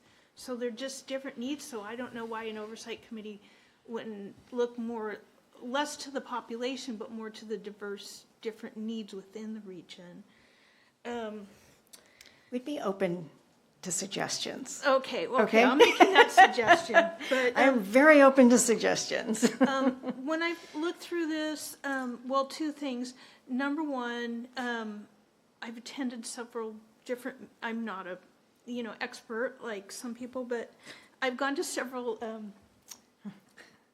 meetings and seminars on this, and what I hear over and over and over from people is that we need those wraparound services or people can't succeed. So, and I totally understand that we need the housing too, but what I don't understand is why you're not giving this to the counties, and even what I saw for the cities, it looked like there was so much oversight and time that our cities would spend that it would be difficult for us to pay the staff to even comply with this. So my suggestion would be,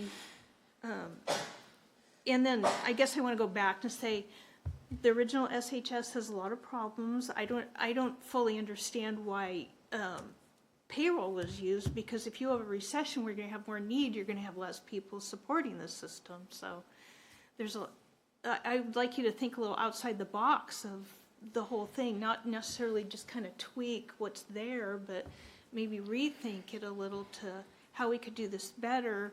And I get the metrics, but I would think maybe you're not getting anything from the county, so I don't understand why a new oversight committee will get that. So why not ask the counties what they can provide, and like what results are we looking for? Would they provide that to you instead of dictating from the top so much? Because I think that's a lot of where the issues are happening now. People don't have any trust, and to what you've heard from our other counselors, it's not what you said earlier. It's not someone gets help and they get taken care of. That happens somewhat in Clackamas County, but there's a lot of where this doesn't happen, and people are left. They call and nobody answers the phone, or they have to call 5 different places to get help. So those are the things we need to work on, and I think it's going back to where these services are provided to find out how we could find out that's happening, how you can find out that's happening, to make sure that these dollars are being spent well. And then my last thing, it's a little pet peeve of mine, but why I don't understand why Metro has this 5% administration fee regardless of the amount of money you bring in, because. It wasn't all for administration, it was for the regionalization of the program. But yes, we have more than we need. So we, in the future, are looking at reducing that amount, and that's what I was talking about, reducing that amount to what we actually need. And we have a subcommittee of our council that, I say a committee of the council, that is working with our staff right now to figure out what is that percentage, because it's less than 5%. Okay. It's not 5%. And figure out how we would use that money as a region then. And that was what I was talking about with the bridge. Instead of having carryover, we would put it towards the housing component to keep projects moving through the system so we can keep moving on that side of things if the voters were to say yes for affordable housing. Okay.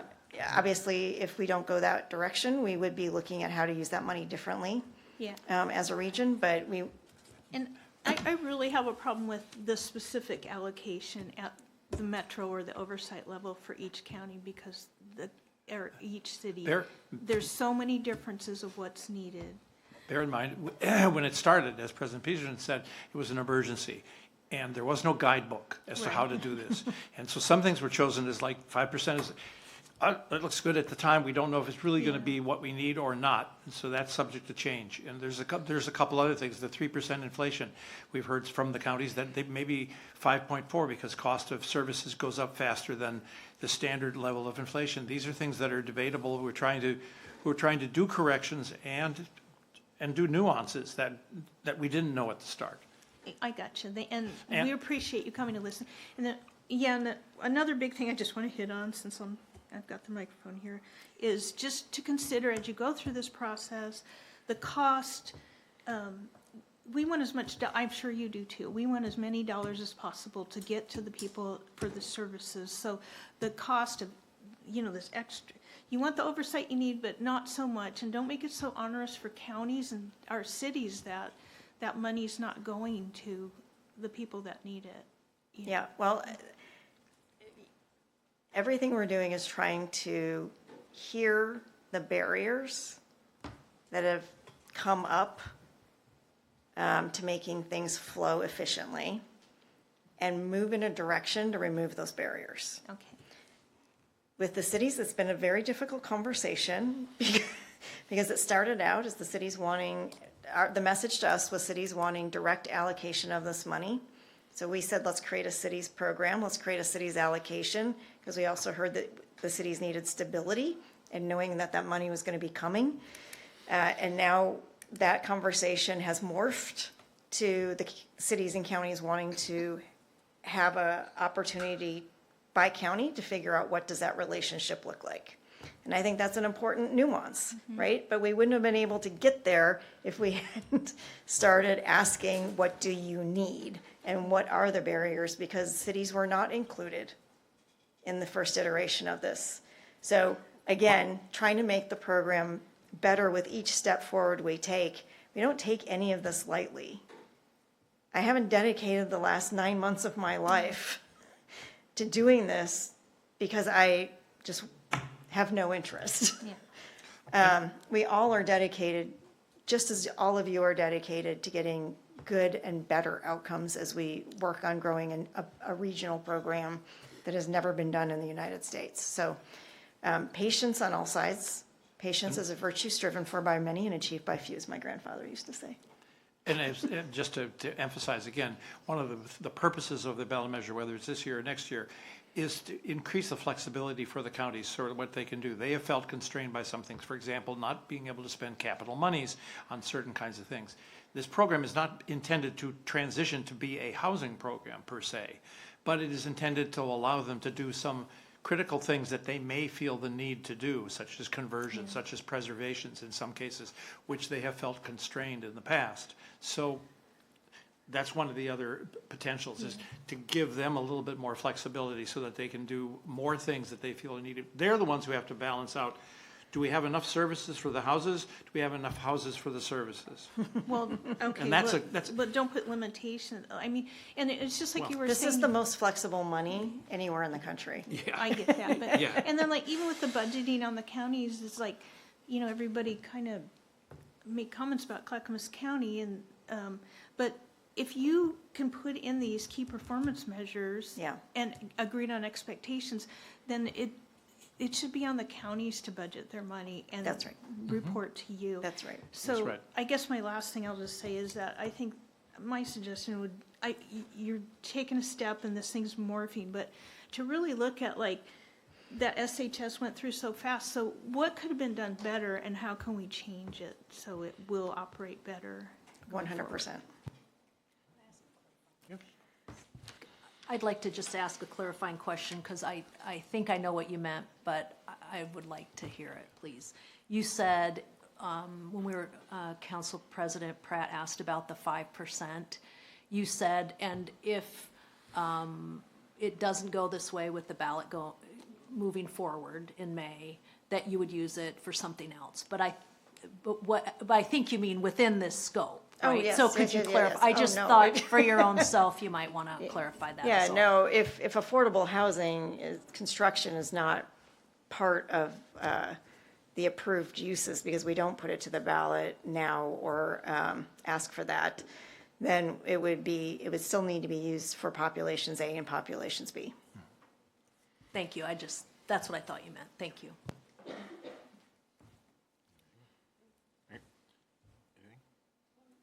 Okay. I think there's a really important foundation too with community assessment work and utilizing best practices around that. And I would be happy to discuss that more offline. Sure. Because I think it's a really important aspect of what we're doing here. And the work's really too important for it to get too clouded, in my opinion. Yeah, thanks. Thank you. My turn. All right. I'll start off with the easy ones. Oh, no. So, Washington County Mayors had a meeting with Chair Harrington at her monthly meeting, and she laid out the next few meetings that Metro's having. I don't know if it's the top of your head right now, but it seems like you're having a crunch time of meetings on this measure, on these ballot measures between now and February. It seems like every week. Do you have that on top of mind, what you're discussing, So what I you're going to be can voting on? walk through it. So Thursday, we'll be looking in a work session at draft language for the two ordinances, one for the ballot measure, putting it out to the ballot, and one for the accompanying ordinance that would give direction to staff for the next things to get ready for. And that includes a lot of these conversations we're just having now that need more time. The affordable housing conversation, the allocation, the city's program, all of that would become work that the H2 PAC would do on the backside of a measure passing, so that we're not rushing that conversation. That would give us literally a whole nother year to have those conversations and come to a recommendation. So that's Thursday. That's the 16th. The 23rd, which is the next Thursday, we would be looking at the first reading of the ballot measure and the accompanying ordinance.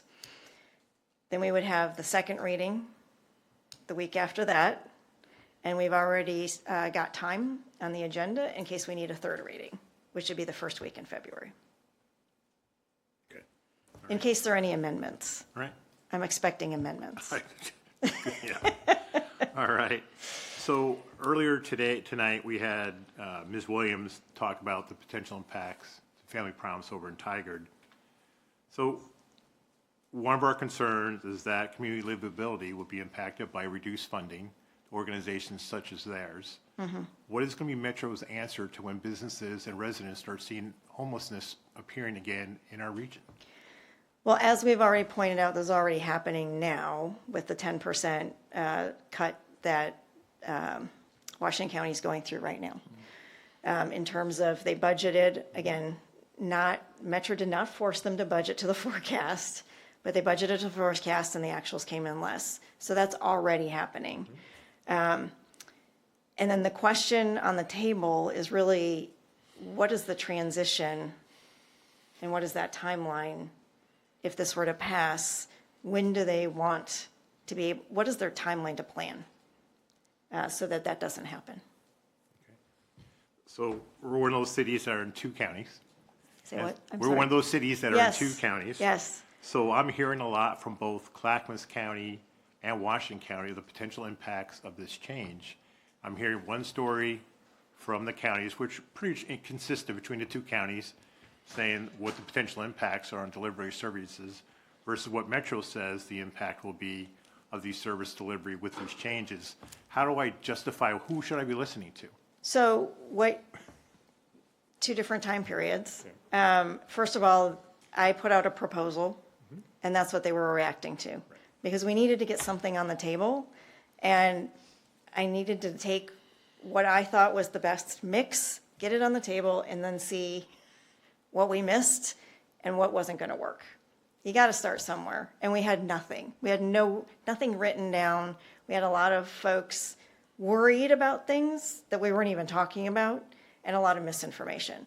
So we started out with a proposal. That proposal has now morphed over time to what we will be looking at the council this week, which is significantly different, because while we do need to figure out a better budgeting process, and we do need to figure out an allocation process, what does the city's program look like, and where does the money come from? If we go that direction, let's let H2PAC do that, right? So what I would say is the counties were reacting to a proposal, and that was a moment in time, and that was now 4 or 5 months ago. And now we've morphed it to something that's not actually allocating any money to a specific bin of money. We're letting that happen later and in a much more thoughtful way. We finally just got a person that is shared between Tiger, Tualatin, and Sherwood who helps navigate folks through the system. Yeah. And that'd be a position that could potentially be eliminated, given the impacts of cuts to Washington County. Is this something that, how would you address like these kind of positions that act as liaisons that could potentially be cut because the county has a decision, do I staff this position or do I provide services? How is this going to be addressed in H2PAC? Or will it? Yeah, I mean, that's the conversation that I would hope would be had, is what are the priorities of the counties? Why are they those priorities? What are the outcomes we should expect, and do they meet the regional goals? And for the cities that are sitting at the table, do they meet expectations of what does the partnership look like? If the partnership is working for the cities and is a cost-effective partnership that's providing service to the people who need the service, it would be very hard to argue that it should be eliminated. So given, I put this the right way. So say Metro proceeds and puts this on the ballot in May and it's defeated, what's plan B? Well, there's always lessons to be learned. And that's, I don't have a magic 8 ball, but we would have some time to reconfigure it and look at lessons learned and get it back out on the ballot. So couldn't we take, again, you've heard this over and over from all the mayors, again, and from all the counties, can't we just take the extra time to get it right before you put it on the ballot where you know you have more than 56% of polling, you can get it to 60 or 60% plus, whereas right now, you know you don't have it. And you have a lack of support from counties and from cities. So we've heard that there needs to be more time. The question is on what? And whether that is the ballot measure or whether that's the work that needs to be conducted after that. So that's why we've tried to pull these things apart, is to acknowledge where we have agreement and to acknowledge where we don't have agreement yet. Because one of the concerns I have also is on the capital side. I mean, I'm all for building more housing and extending this to 2050. I'm on board with that. Yeah. It's just the mechanism, how we're going to get there is what we have the problems with. But I'm also hearing from many mayors in this, in Washington County specifically, that even if you did get more capital funds, most cities really can't afford to have another facility open in their city because of the cost of the facilities, SDCs and stuff like that. Yeah. I'm more than happy to have Plant-Beck Gardens opening here, pretty much opening, got the Yeah. ribbon cutting announcement today. But can the city Tualatin afford to bring another facility like that? We just looked at that, we had ARPA money to pay for that $1 million water line. Will we have that again? Probably So not. we've also heard that,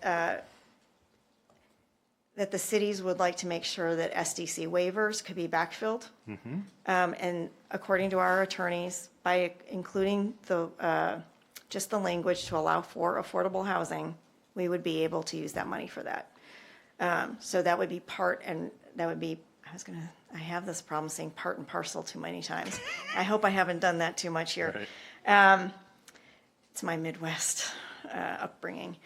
But we would like to be able to make that part of the city's program, right? To make sure that if you were to say you wanted, all of this is to allow for the opportunity. If we don't put affordable housing and make it a permitted use, then it's not allowed at all on the capital side. So we're trying to make sure that, as Councilor Rosenthal said, we are able to allow for that opportunity to occur and allow for that conversation to be had. It would give the cities more flexibility Yeah. potentially. But again, that's something that the cities have to negotiate with the counties. Yeah. It's getting late. I appreciate your time here. We also got other stuff to And do. I have another meeting at All right, 9. all right. So I guess what you've heard from us is that all of us are saying, what's the rush? I think you're hearing it. Getting the counties a little bit more on board. I know it's going to be rough. It's going to be a struggle. I sat in one of those meetings, a couple of chairs down from you. I know where they're standing. I know where you stand. Yeah.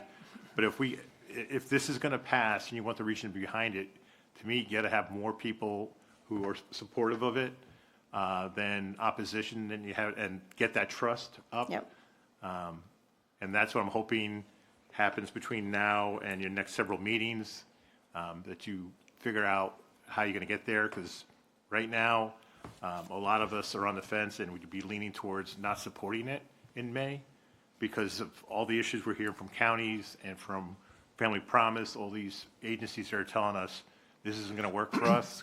Can we just talk about this a little bit more? And that's what I'm hoping for. If I might add, I need to add a point which puts me at, I wouldn't say at difference with President Peterson. President Peterson represents the entire area. I represent this district. The primary voting block is downtown Portland.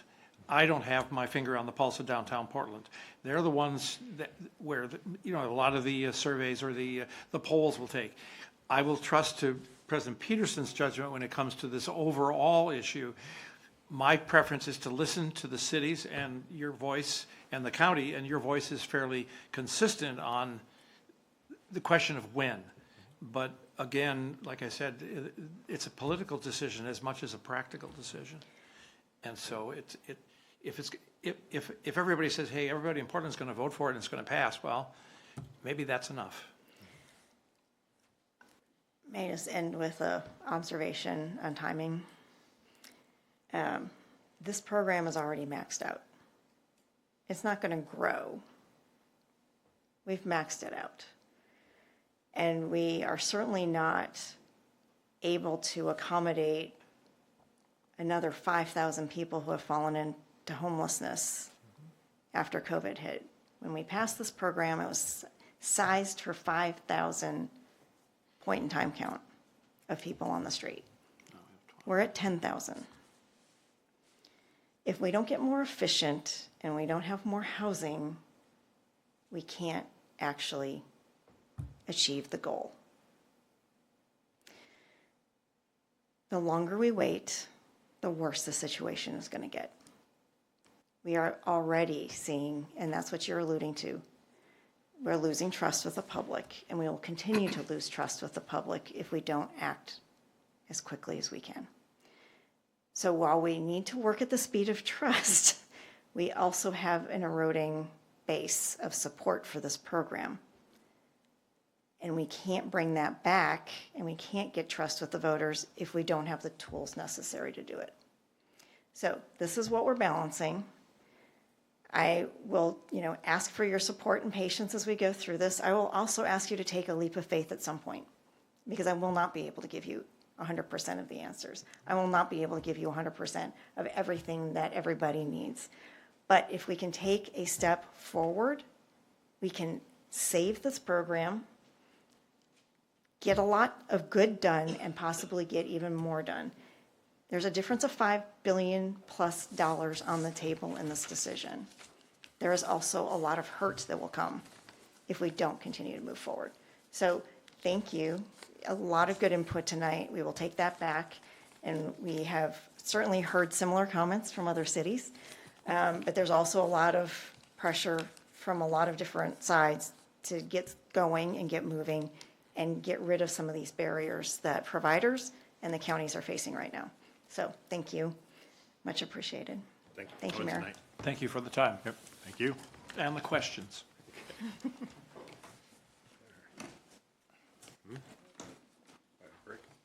Councilor Reyes is requesting a little bio break. So let's go ahead and we'll take a recess for 10 minutes. Be back at 9:15, please.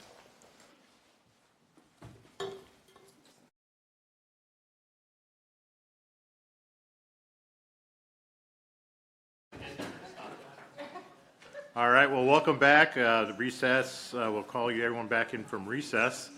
We're up to, from recess, lunchtime. We're up to general business. We're going to spin this around, and we're going to do item 3 first, then 2, 1, and 4. So first up is consideration of resolution number 5860-25, authorizing the city manager to execute a grant agreement with the Federal Highway Administration accepting $15 million in charging and fueling infrastructure award, otherwise known as CFI award. Welcome, Nick. All right, Mayor, Council, good to see y'all. Happy New Year. Nick Westendorf, Deputy Public Works Director.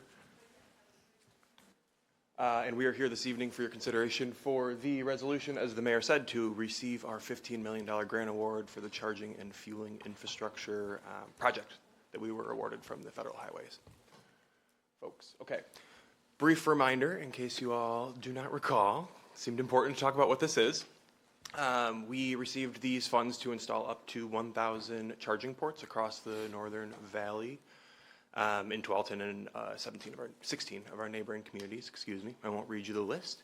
About 50-50, the charges will be split between low to moderate income multifamily housing units and publicly accessible lots like libraries, parks, community centers. There'll be an extensive site selection process once the grant agreement is executed and the project's underway. And total project budget is $18.8 million. So we're going to have some matching funds that a partner will bring to maximize those dollars and get some chargers into the community.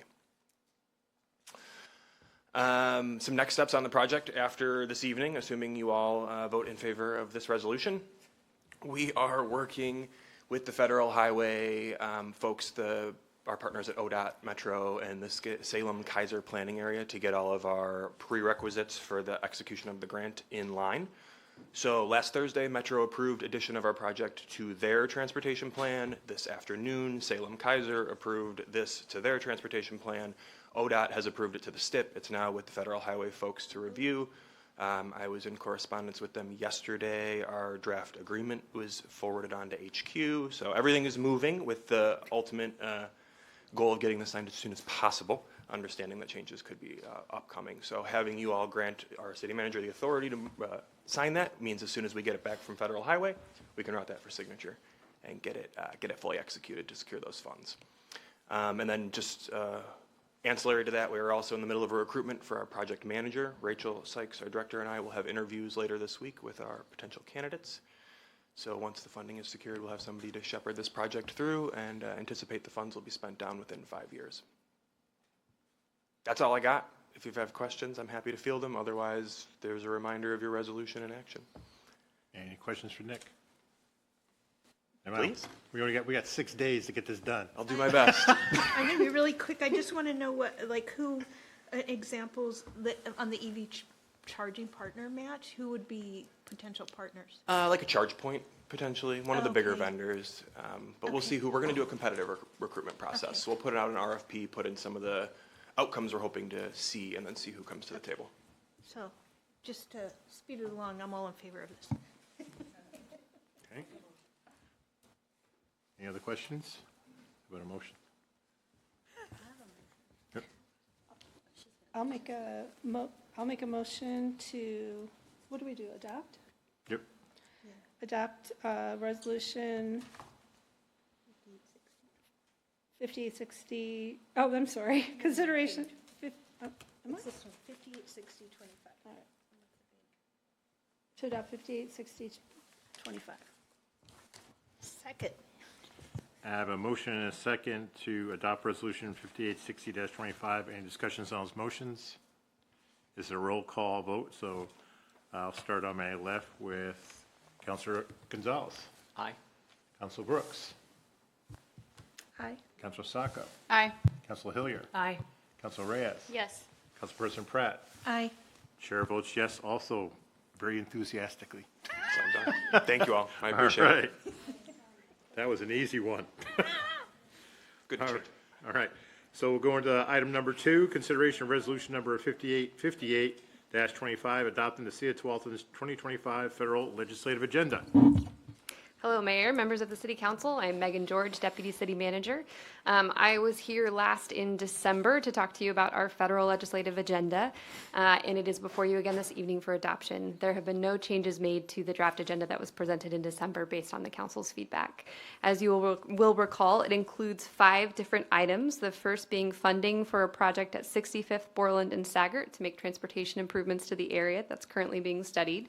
And the following 4 items are either to increase funding or protect funding or continue funding for various federal programs and initiatives, including the Community Development Block Grant Program, the Community Fueling Infrastructure Program, which, as we literally just experienced, is a very important project for the city, the Railroad Crossing Elimination Program, and then, of course, our ability to offer tax-exempt municipal bonds, a la Parks and Trails bond we passed a few years ago. So with that, I'm happy to answer any questions that the council may have. Questions for Megan? I motion that we adopt. I have a comment. Sorry. So 2 things. One, I gave Erin Chen a sneak preview of this so I could get a federal person's opinion on it, and she liked it. First thing she said, the $30 million is above Congresswoman Salinas' ability to award, so it'll be a senator level versus Congresswoman. Second thing is on the railroad crossing, I don't know if you heard today, Bend was awarded $20 million for a railroad crossing. Senator Merkley's office announced it today, elimination grant. So, what's that? Federal? Federal money. So that's one of the things we're looking at here, for Boones Ferry Road and 12th and Sherwood Road. So, once the dust settles, hopefully we can connect with Bend and see how they finagled that through. But I asked her the, possibility, because we talked to Dan about, what would happen with the Trump administration. She thought that one was pretty safe because it is bipartisan and people want to get, it's a safety thing versus a partisan issue. So that was just my 2 comments. Thank Now you can do it. Council Brooks has her hand up. I just want to, and I don't know if everybody knows this already or not, but I do know that from the National League of Cities too, that there's those workshops and help on those bond things, so there might be a good opportunity right now, especially. They're really pushing for it, helping people. Thanks. I would like to move that we adopt resolution number 5858-25. Second. I have a motion and a second to adopt resolution 5858-25. Any discussions on those motions? I'll start on this side now. Councilor Sacco. Aye. Councilor Hillier. Aye. Councilor Reyes. Yes. Councilor Gonzalez. Aye. Councilor Brooks. Aye. Council President Pratt. Aye. Chair votes aye. That's adopted. Thank you. All right. Council President election. So in front of you, you have a ballot. Vote for one person who you'd like for the City Council President position for the next 2 years. And then we turn them into Nicole or?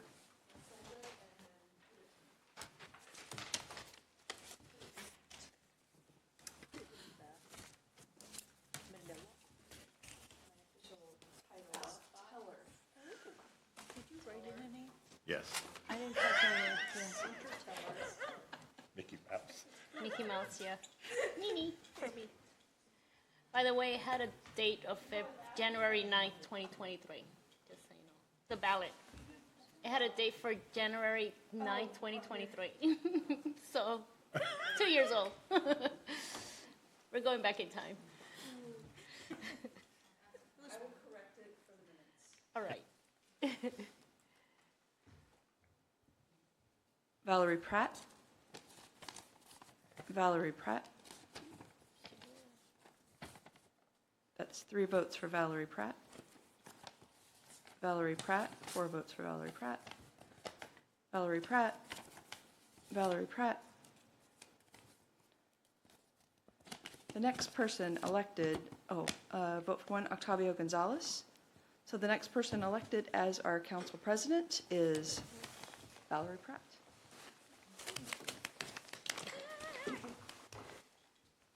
All right, congratulations.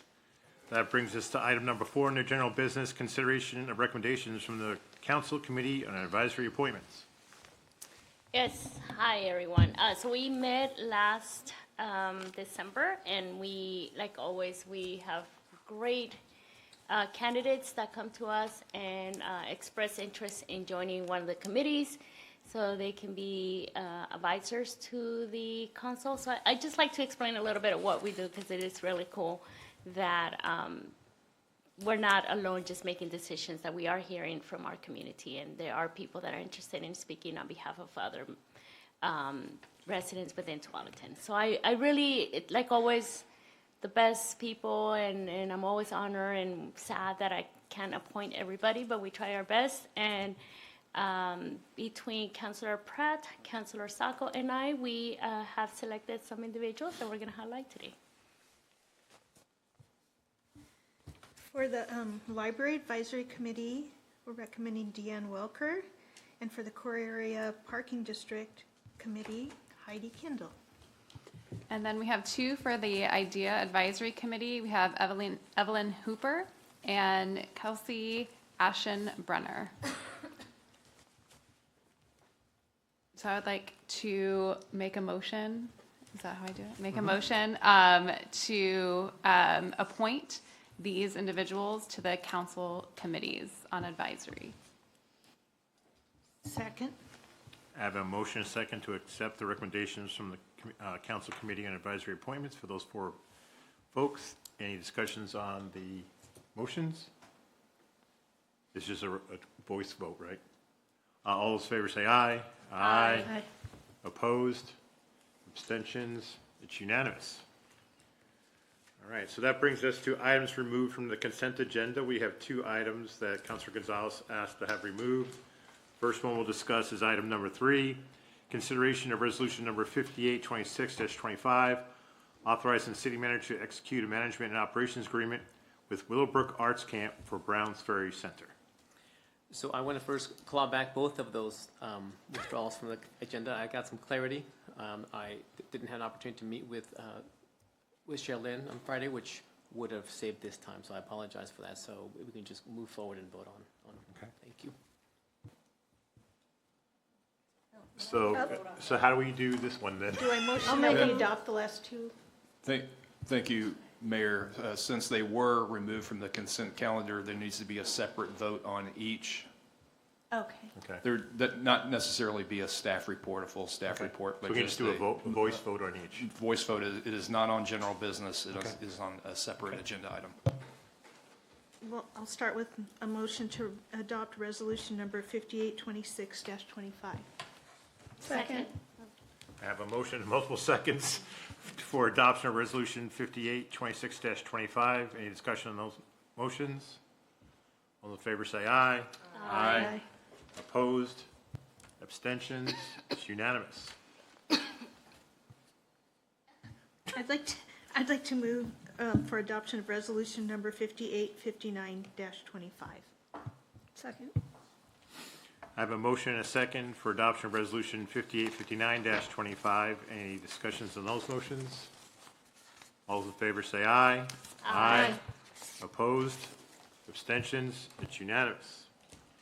That brings us to council communications. Does anyone have any communications this evening? Councilor Hillier.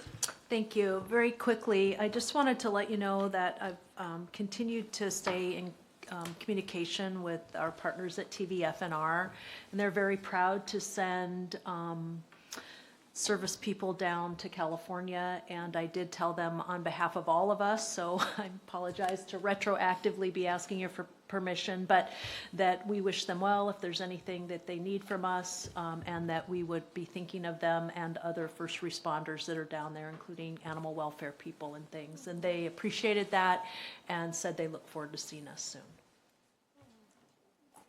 Thank you. Do you know how many went down there?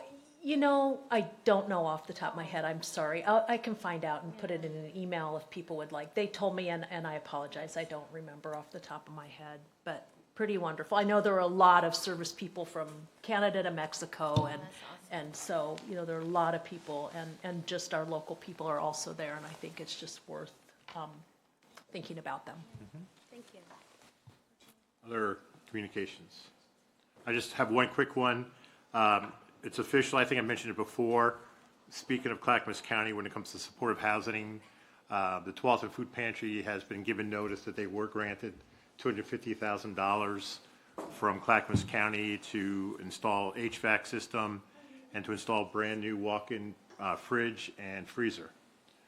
So that's one example of, you know, when it's working right, in Clackamas County very much thank them for doing that, because remember, this is one of the things that was an earmark under Senator Merkley. It got stripped out.